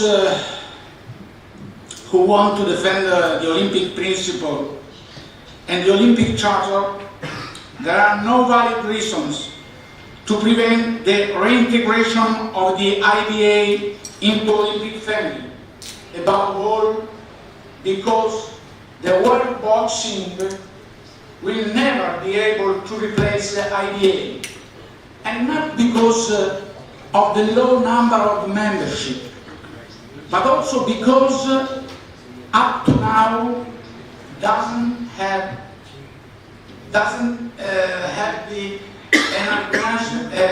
a nice or efficient organization structure. One coach who is in Colorado for the World Boxing Championship sent me a message about the organization of this event, and he said, in my 20 years as national coach, I have never seen so much this organization. The level of refereeing judges is too low, the food is poor and not suitable for boxers. There are no training gyms with a ring. We train in the corridors or in small places. After about Germany versus USA, scandalous verdict in favor of the USA, the two coaches insulted and fought each other in the locker room. This is disheartening, believe me.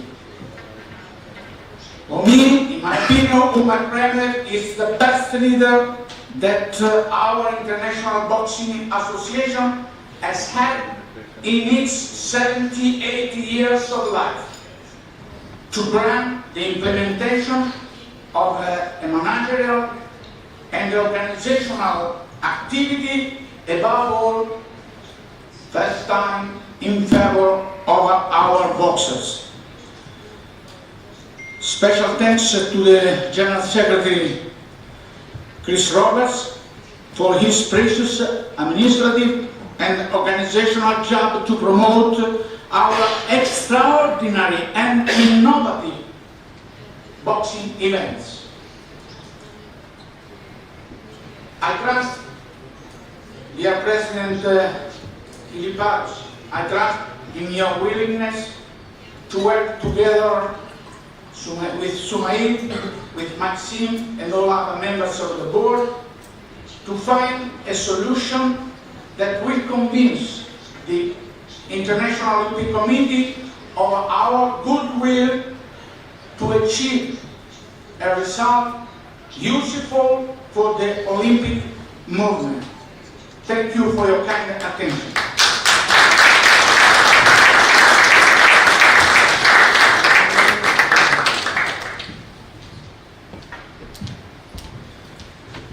Thank you, Mr. Honorary President. You confirm that you deserve this award, this position within the European boxing community.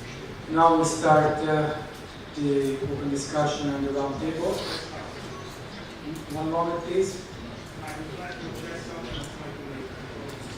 Okay. Before starting with Q&A, I would like to invite Gabriele Martelli, voting delegate for Malta, to come to the podium.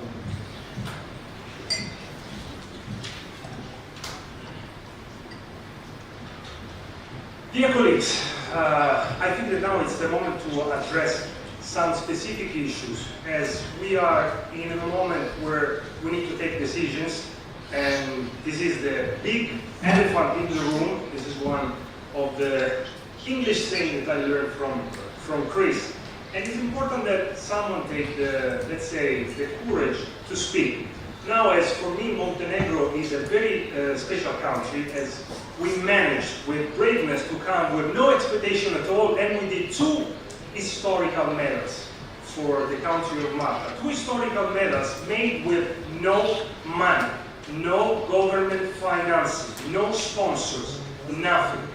Now, I would like to know if between any of us it was some broke athlete. Can you raise your hand if you were a broke athlete? Okay. Were you a broke champion? All right. So, if you were a champion and you were broke, because this was before, you should know that it's terrible, it's horrible, because you live in pain, in fear. Pain which is physical pain because of the training, the hard times at work, because you need to do sometimes 2-3 jobs to then go to the training and to suffer thinking that your dream might not ever become true. But then the fear, would I make it to pay the rent? Would I make it to buy the food? Because no one is giving me any help. But then we come to these times, which I think are the best times of boxing ever, but energy management. We are boxing. We should know what this energy management means.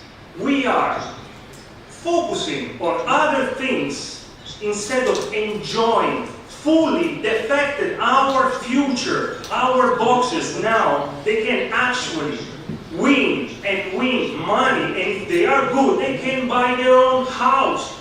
Do you know what it means that one boxer now, amateur boxer, can actually sustain him or herself?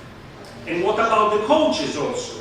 Last year, we made another historical step forward, and also the coaches received prize money. Now, what I don't understand, but I don't understand is just a way of saying, we experienced, as me and Chris Roberts, we share a military experience, so we experienced an operational decoy, the biggest ever in the history of boxing. Now, what means operational decoy? It's a distraction. Distracting everybody while everyone else is doing something to destroy. Sports should unite, not divide. We are for unification. What are we doing? We're separating. Now, in boxing, what was the most famous, legendary operational decoy? Just to understand if we speak the same language. And also, I agree, and I'm happy that Chris before mentioned Africa and Muhammad Ali. Muhammad Ali and George Foreman, the biggest operational decoy in the ring, letting think to the opponent that the outcome of the fight was going completely on a different way, but ta-da, was completely a surprise, and then bam, because the operational decoy was intact. Now we are talking about strategy, we are talking about tactics, and this is about something that we all know, because we represent boxing, we teach in the gym, but sometimes when we take boxing on a different field, we forget what we know. Yesterday I was speaking with some of the people that I call legend, which is our president, Franco Falcinelli, just gave a great speech, always with this huge knowledge. And I was saying, you know, we can't stop fighting because we are fighters. Now, we just moved from the ring to another field, but it's the same. The principles are the same. In anything that we're going to treat, we are going to fight. Everything is a fight. Now, we started this fight all together. Fight, let's say this is a professional fight, it's a long fight. We need more rounds. What we do? We quit. You know what happened. So, let me ask, if we abandon in our rules and regulations, I think that the outcome is the one that is abandoning is a loser. Are we losers? I'm not. I want to take this fight until the end. We receive now possibilities to create opportunities in the federations. Now Malta has nothing, as I said, no money, no government support, no financial, but we managed to make 5 European championships and 2 world championships. How did I do? Because I want to do it. Now I know that there is federations that they have hundreds and hundreds of clubs, thousands of coaches, thousands of fees paid, thousands of events given. So where are this money going? So meaning that either we have no management capabilities or we don't want to take the fight. Let's take the fight because, dear colleagues, I assure you, we can do it. We can create tools. We can create roundtables to discuss all of this. But I truly believe that this operational decoy now had to stop. Because we are the sport. We teach to the world how to walk, how to run, how to swim, how to jump, how to fight. We teach what means fairness.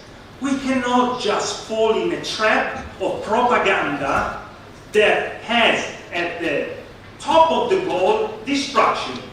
Because we are separated somehow, and this is not good, this is not sport, this is not what we teach to our kids. Would you like to have your kids in an environment where there is no team building foundations, but just, no, I don't like this, so I go there, so no one is with anybody, so there is no teammates.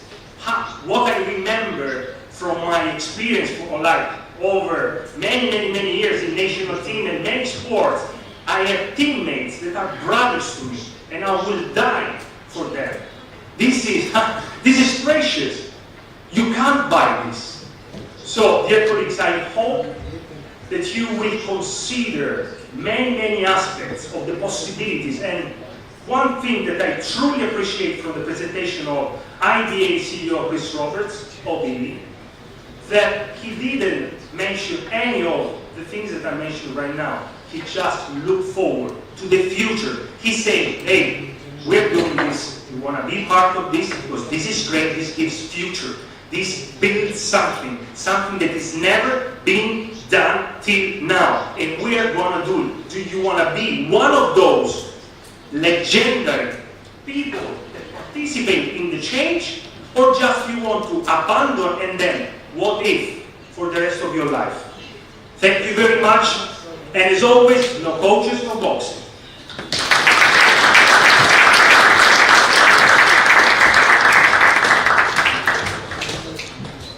Is there anybody else who wants to come to the podium?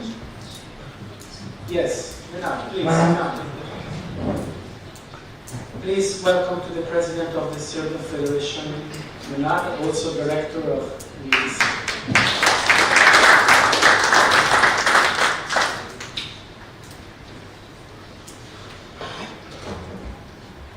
Thank you, dear boxing family, EUBC family. And to start, I want to congratulate to Mr. Sasha Flamenco as host of this really great event, one of the greatest in the history of boxing, and it's not first in history of your leadership in Montenegro Boxing Federation, but I hope it will not last.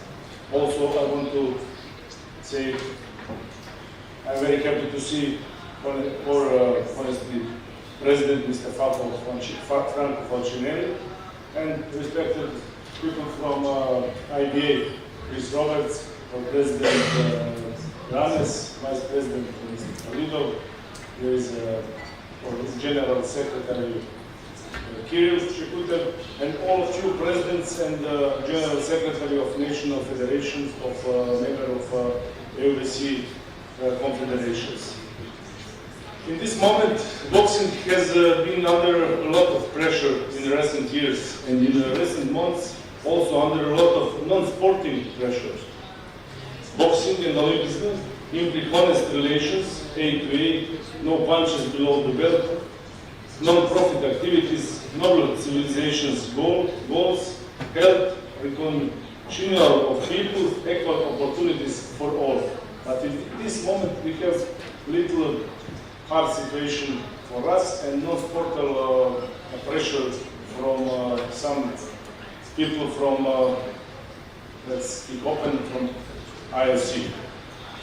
I believe that IOC will stay consistent to its principles and that the IOC will open a dialogue with the IBA as the only representative international boxing organization in the, and form a mixed body for cooperation and elimination of all the objections they are talking about in which they present as a condition of discrediting us.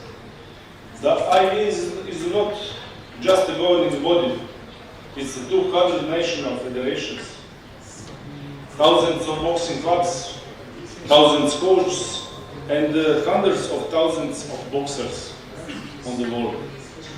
And I hope they will open and public dialogue to achieve better goals in the boxing, Olympic boxing future together.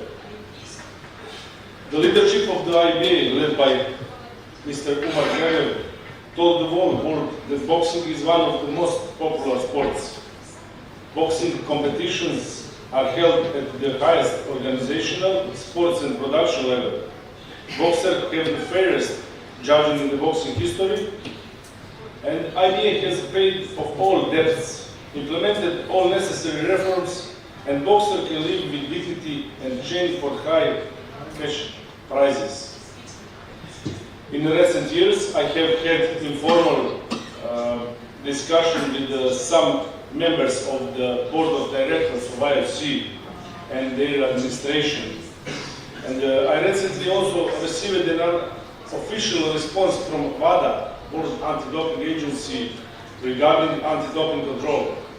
The IBA is the only one with a signed anti-doping code with WADA. It's official, and it was a couple of days ago when I received an answer from them. In the IOC will hold the election next year, and it's very important. It will get new leadership. We don't know who will be new leader of IOC and who will, what will be new police strategy of IOC and what is the view on the future of Olympic movement. It's logical that we should continue to cooperate with the new leadership of the IOC next year. But the European Boxing Confederation will continue to promote, for sure, will promote the Olympic spirit and values at all levels, from local to international, showing through its actions a strong commitment of the Olympic family. But we have to stay united. They are presidents of national federations. Let's remain united as members of the confederations, as members of the IBA, as people, as human, and as friends. We know each other so long time, and we need to stay together because boxing sports has codex, has character, and it's very important to follow ourselves, to stay together and wait what will happen with IOC in the next year. The new leadership next year of the IOC will make the decision on boxing. But until then, we must and it's logical remain, stay united in the IBA, because IBA really in the last years invested so much money, so much reform, so much energy to unite all of us, to debt all debts, pay all debts, and put boxing on the up. Maybe to somebody from authorities of maybe some people, I know them from IOC don't like by boxing going up, but it's true. And boxing have really big potential to be one of the leader of Olympic movement, of Olympic Games, and you know how many people like to watching boxing sport on the Olympic. One more time, thank you to all of you, because you are together today. But I hope we will stay together in the future, to stay united and wait, not wait, work for better boxing situation in the world. Thank you very much.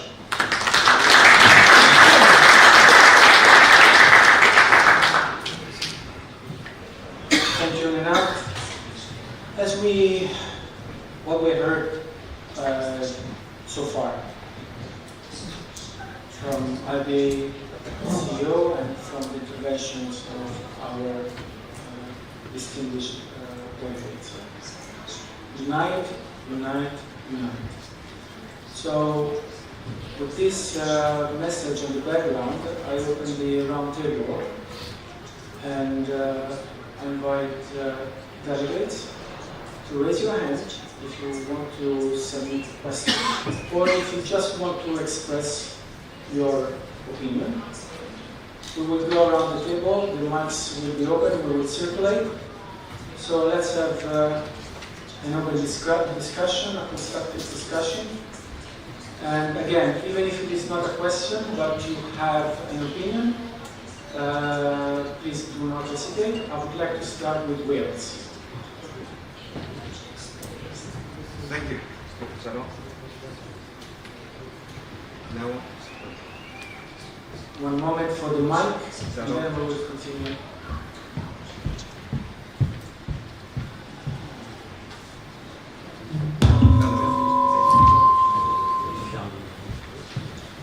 Thank you.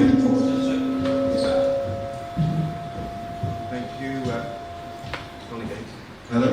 Thank you. Yes, CEO of Wales again. Thank you, my good friend Chris Roberts, OBE, for the presentation.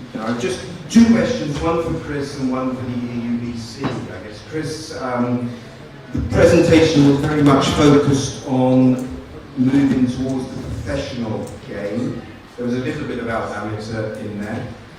A lot of European federations remain amateur. I'm sorry to hear about Malta, who don't have the funding, but a lot of European nations do. So is the IBA moving towards professional and leaving the amateur game?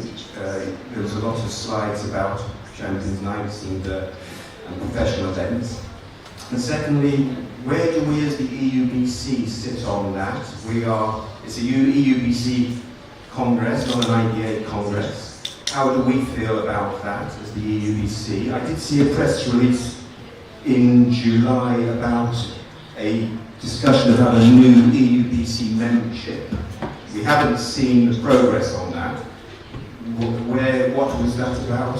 Because for us, and I'm sure there's other nations not here, dual membership and the Olympics is key. I would guess that the Olympics has gone, someone else will run that.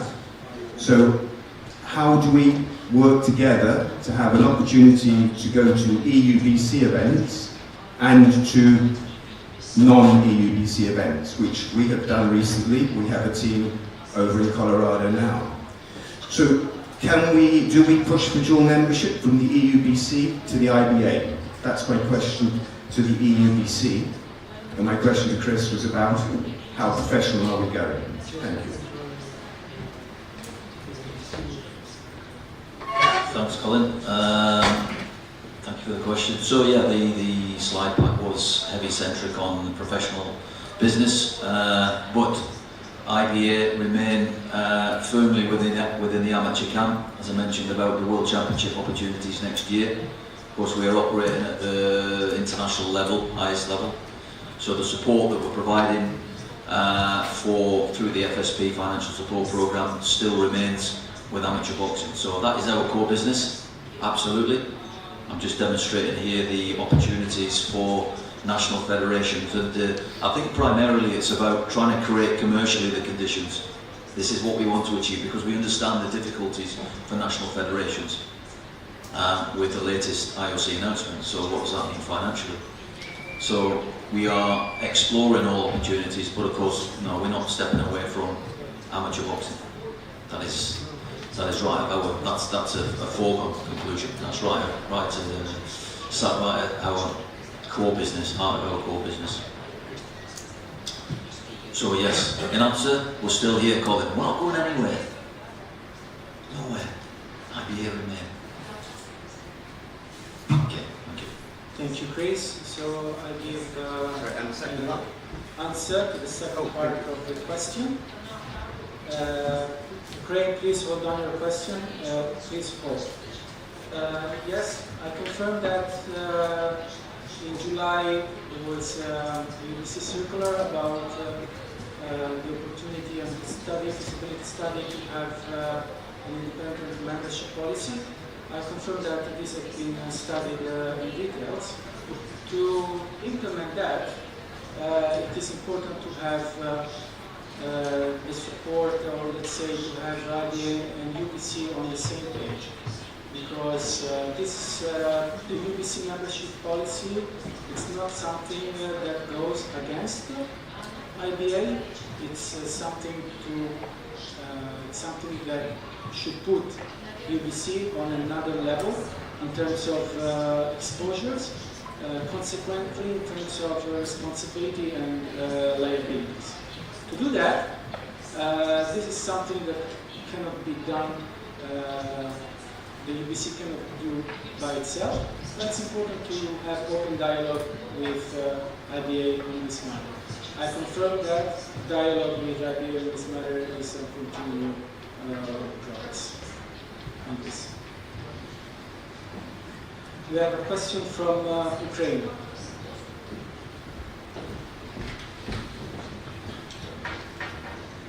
Здравствуйте, уважаемые представители Национальной Федерации Европейской Конфедерации. У меня есть несколько вопросов касаемо разрыва Международного Олимпийского комитета с ИБА и теми письмами, которые пришли на национальные федерации. У меня больше вопрос к юристам Европейской Конфедерации.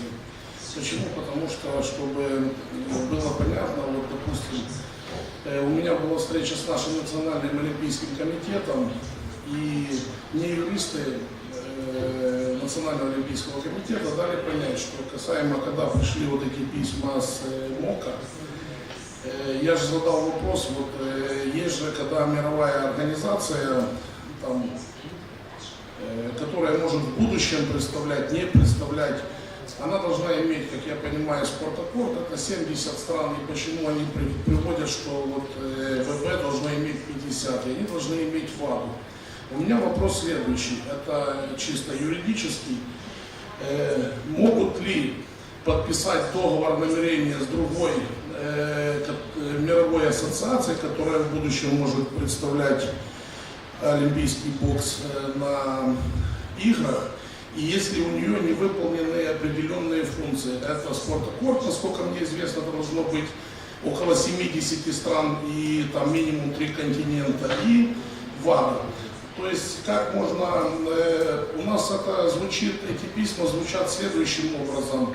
Вот с ИБА разорвали, а с другими не подписали. И вот стоит вопрос у меня, я письменно подам бумагу на руководство EUBC, чтобы они обратились с МОКом, прошу, это будет нести вопросы в протокол для общего разъяснения, потому что, насколько я понимаю, вот они сказали, вы оттуда выйдете, а куда вступить не говорят, потому что они разорвали этот вопрос. Дальше, когда они говорят, что вот у нас сейчас там 50-30 стран, ну я вот не понимаю ихнюю позицию в этих странах. Я насколько, как бы, я в Украине у себя еще имею отношение к Национальной Федерации смешанных единоборств. У нее есть ВАДА, но у них есть 50, но их не берут. А вот World Boxing берут с 50, почему не 70? Вот эти все моменты я бы хотел, чтобы юристы EUBC обратились к МОКу, и те нам полностью разъяснили, как они могут одних брать, других не брать, или берут национальные, создают, у нас сейчас в Украине, они создали другую национальную ассоциацию, те подали каких-то там клубов по кикбоксингу, по рукопашному бою, там, и везде они апеллируют, взяли наших олимпийцев знаменитых, как бы, и они вообще не видят национальные федерации. О каком боксе они хотят сейчас говорить. Я бы хотел, сколько мы обращались на Международный Олимпийский комитет, разъяснений никаких не было. Я просто просил бы наших юристов с EUBC, чтобы они дали, я вопросы подготовил, ввести их в протокол и просто обратиться к Международный Олимпийский комитет, чтобы для нас, для всех было понятно, сколько должно быть конкретных стран для новой ассоциации. Если она будет представлять бокс так, как с ИБО разорвали они договора, сколько должно лет быть ВАДА, 3-5, как они это все видят, или они собираются с новой, чтобы переломать олимпийский бокс. Они же говорят, что они хотят его развивать, но тем же самым они его приостанавливают, они его на ступень ниже ставят. Для чего?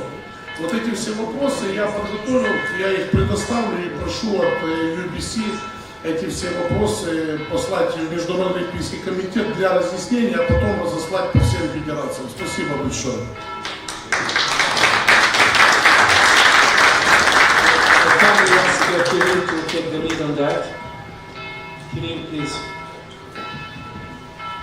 Да, спасибо большое за данный вопрос и предложение. Действительно, уже не первый раз команда юристов обсуждали, подготовить такой данный документ.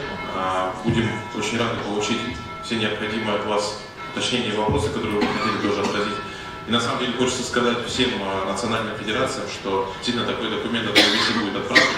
Все ваши пожелания можете нам адресовать. Мы совместно с нашими юристами подготовим большое подробное письмо в отношении Международного Олимпийского комитета. Обязательно отправим, и после этого ответа проинформируем все национальные федерации, члены EUBC о том, какие разъяснения даст нам Международный Олимпийский комитет.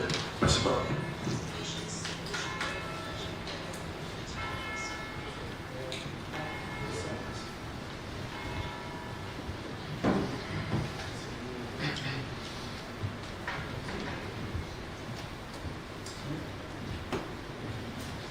Good morning to you. This is Georgios Georgioulis,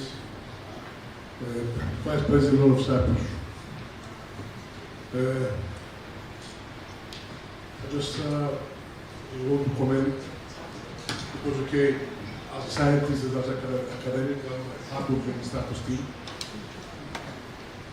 Unfortunately, during this period, we are facing a war inside the boxing community. Let's talk about it. We gave democracy inside boxing, IBA, EUBC. What the new version of IOC is going to give us, we saw it already in the Olympic Games. I would like to express my respect to the leadership of IBA and EUBC about the effort to give to our sportsmen, our federations, our coaches, and our athletes. One word, one love. Thank you very much. Thank you so much. Thanks for these heartfelt words. I would like to give the floor to Israel, please. Hello, dear friends. My name is Jakub Volov. I'm Secretary General of the Israel Boxing Association. First of all, I would like to thank the EUBC, to the Montenegro Boxing Federation for this congress. And I have two questions from Mr. Chris Roberts, if it's okay, for his report speech what was spoken before. And the first one, do you plan to enhance the development programs in 2025? And in the second, about the professional boxing, if the IPA to keep invest to the professional boxing. Thank you. Thank you for your question. I think essentially we look to develop, we look to move forward. That's what the pack was all about. We continue to explore opportunities. As I mentioned before, this is the word that we like. Opportunities is good. I think as far as courses are concerned, we try and explore as much as we can across all 5 continents. Europe is a great advocate of continuous professional development, so absolutely.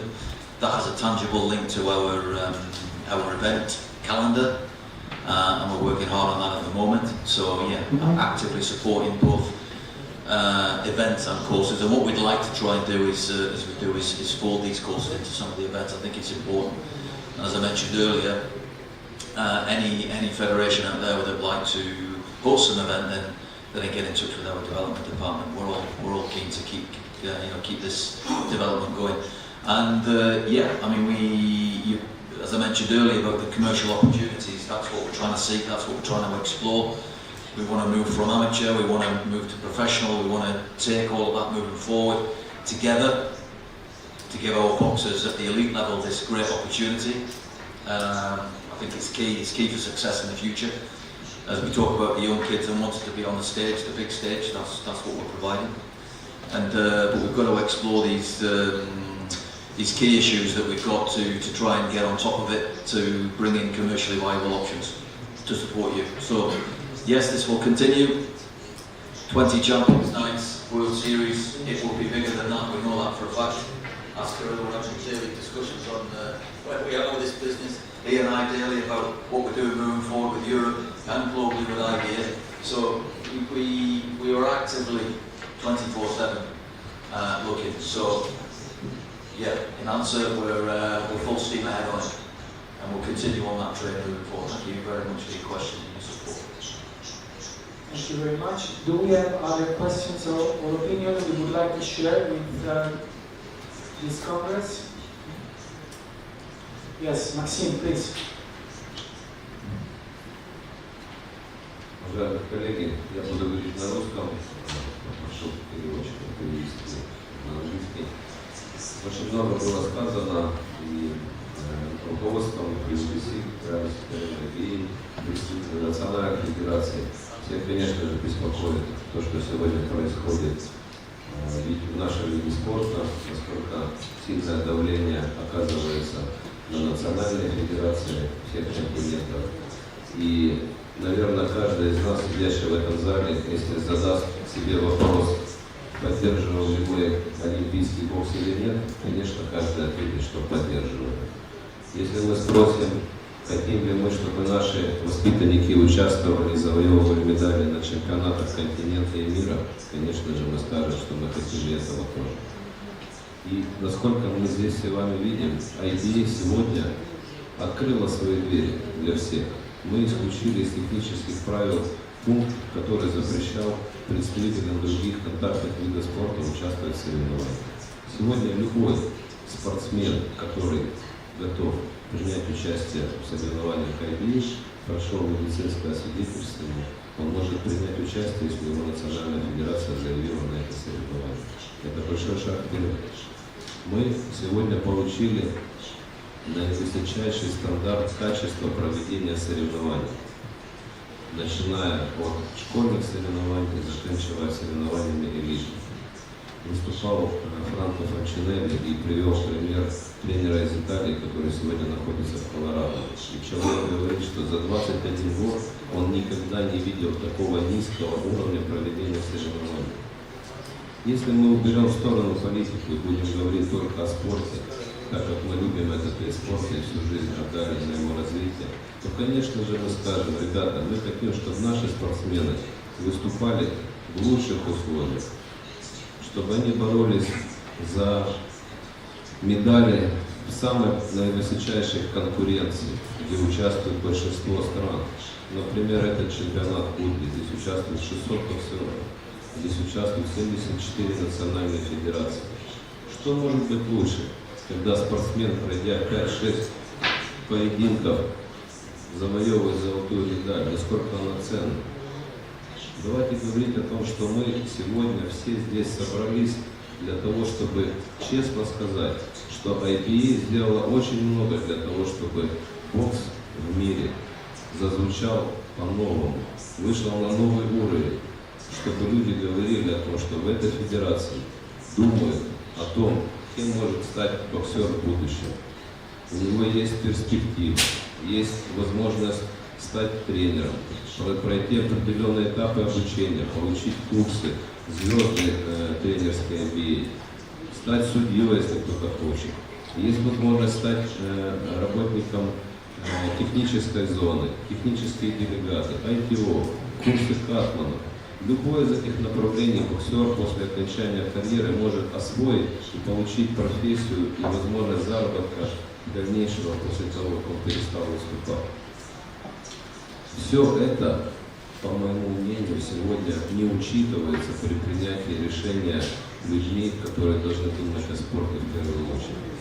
И мне очень понравилось предложение Франко Франчинелли, нашего почетного президента, и руководителем президента Федерации бокса Украины, отца Олега Ильченко, о том, что у нас осталось много вопросов, у нас, как у людей, которые ходят по земле и думают о том, как вырастить спортсменов, что делать дальше.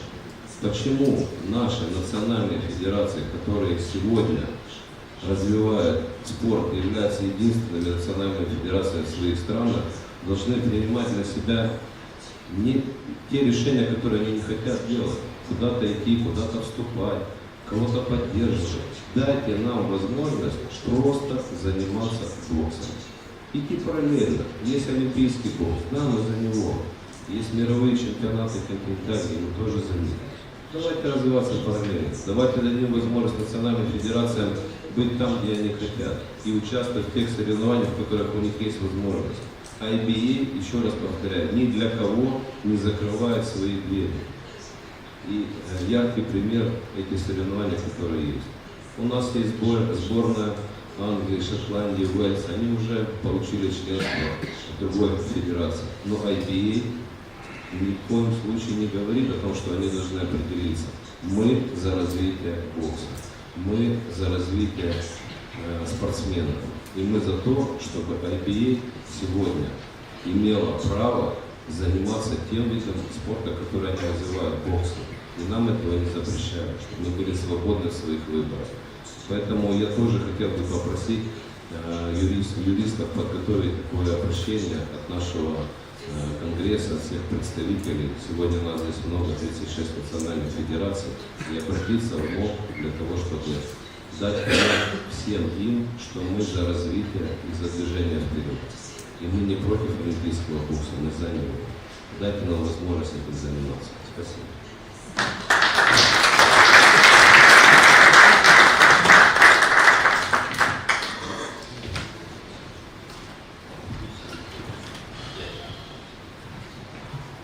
Thank you, Maxime, during noted.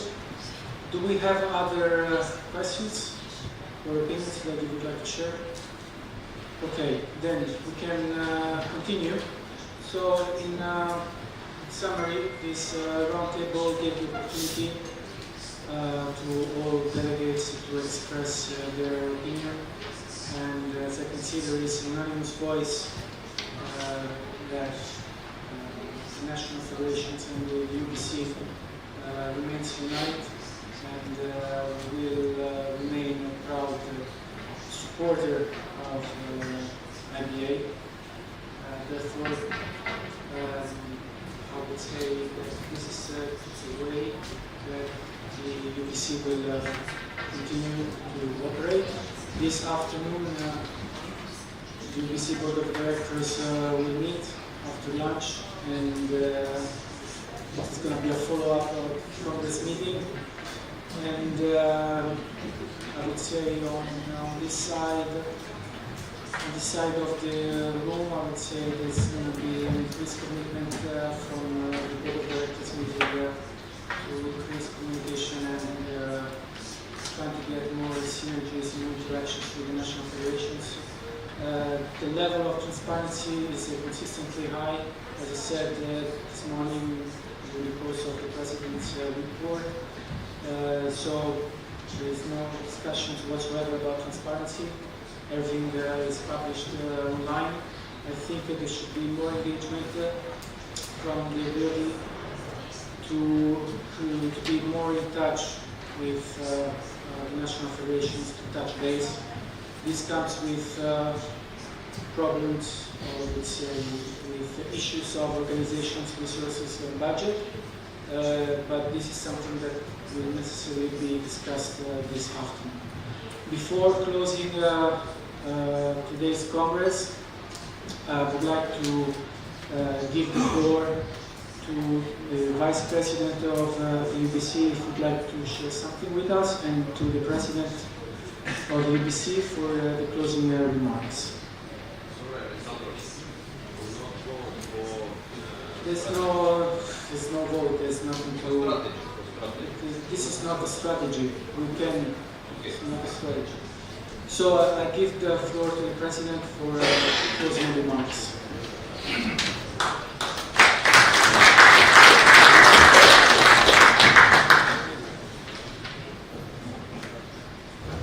What can I say more? Our Honorary President Frank Fascinelli, I think he said everything. Maxim Sertikov, thank you very much for your hard work. Alexander Klemenko, congratulations. What I want to say to you now, one thing, don't worry, we will not sleep. We work 24/7. This is the information, what can I give to you now? We don't sleep, we work a lot. I like to work, not to sleep. So enjoy this day. Thank you very much for coming. Tomorrow, safe flight back home. And we meet very soon another time. Okay? We are here 24/7 for you. EUBC is not my office. EUBC means all of you. It's not my office. It's not something foreign, not something strange. We are EUBC. And we continue the work from President Frank Fascinelli, 12 years. We need to continue. EUBC is long time, EUBC, long time idea. It's not happening now in one day. Everybody, you know better from me that. I already worked in IBA about 12 years. So I know how was IBA and how is IBA now. Everybody knows. I don't need to say to you that now is much better as before. You know that. And for boxers is much better. And medical is better. Competition is better. Prize money exists. Before, nobody. Zero. Now, the opportunity is big. IBA became like FIFA. You know what I mean? Like FIFA. So it's very strong. I know. I am inside. I am IBA board of directors. So the story continues. Now, of course, we have to play boxing, not with rules from sport. We have to play boxing with political rules. This is not correct. Sport is sport. I want to be correct in sport. And of course to my family. For this reason we make the Congress, everything open here. But as doctor, is my job. Can I put politics in my job? Not possible. So in the sport, of course I not agree to come politics inside. Sport must be sport for everyone. This is my opinion. I will die with this opinion, and the same as doctor. I am doctor for everyone, not for who IOC will say to me. This is my opinion. Thank you very much another time, and remember, we don't sleep. Thank you so much.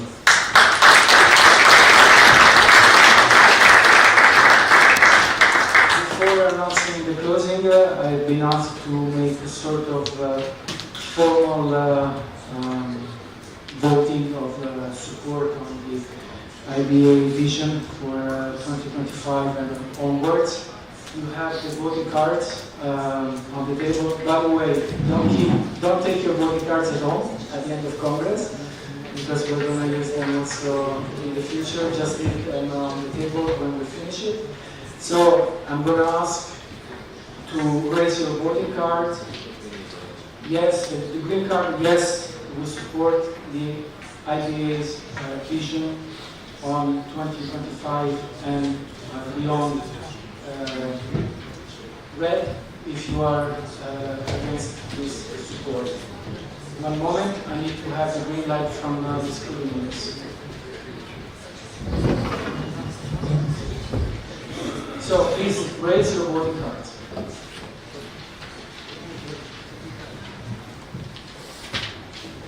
Keep it, please. Keep. Keep.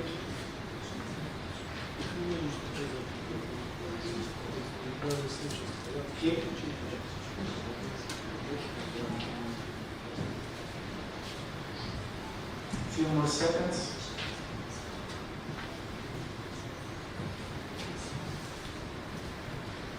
Thank you very much. At the ethics committee now we tally the votes. In the meantime, practical information. After the closing, we go straight to lunch. And the lunch, I believe, is the hotel. Yes, yes. It's going to be gala dinner tonight, correct? Do we need to announce a meeting point or one moment, please? Да, можно я Reception, сейчас. what time? У нас сегодня запланирован ужин в 15:30. В 19:00 от ресепшена будут отходить автобусы. Ресторан совсем рядышком, но будет всем удобнее, если мы проедем на автобусах. Поэтому 19:30 начало, в 19 сбор всех гостей в лобби отеля. Спасибо. Okay, I give the floor to the ethics committee for the announcement of the vote. So the results are the following. We have 29 in favor and 3 abstentions.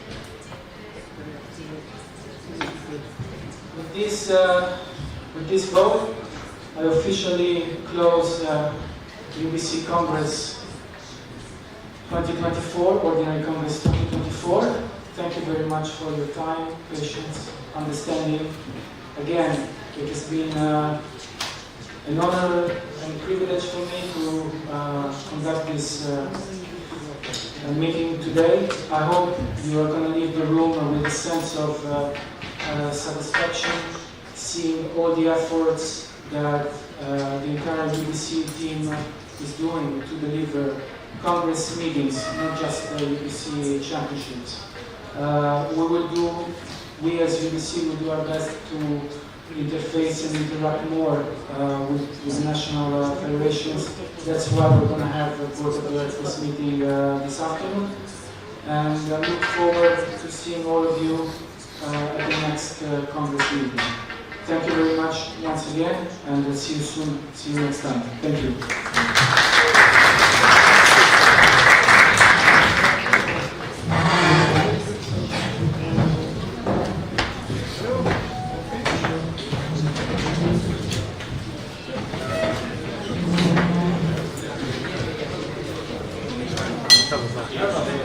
Siamo magri.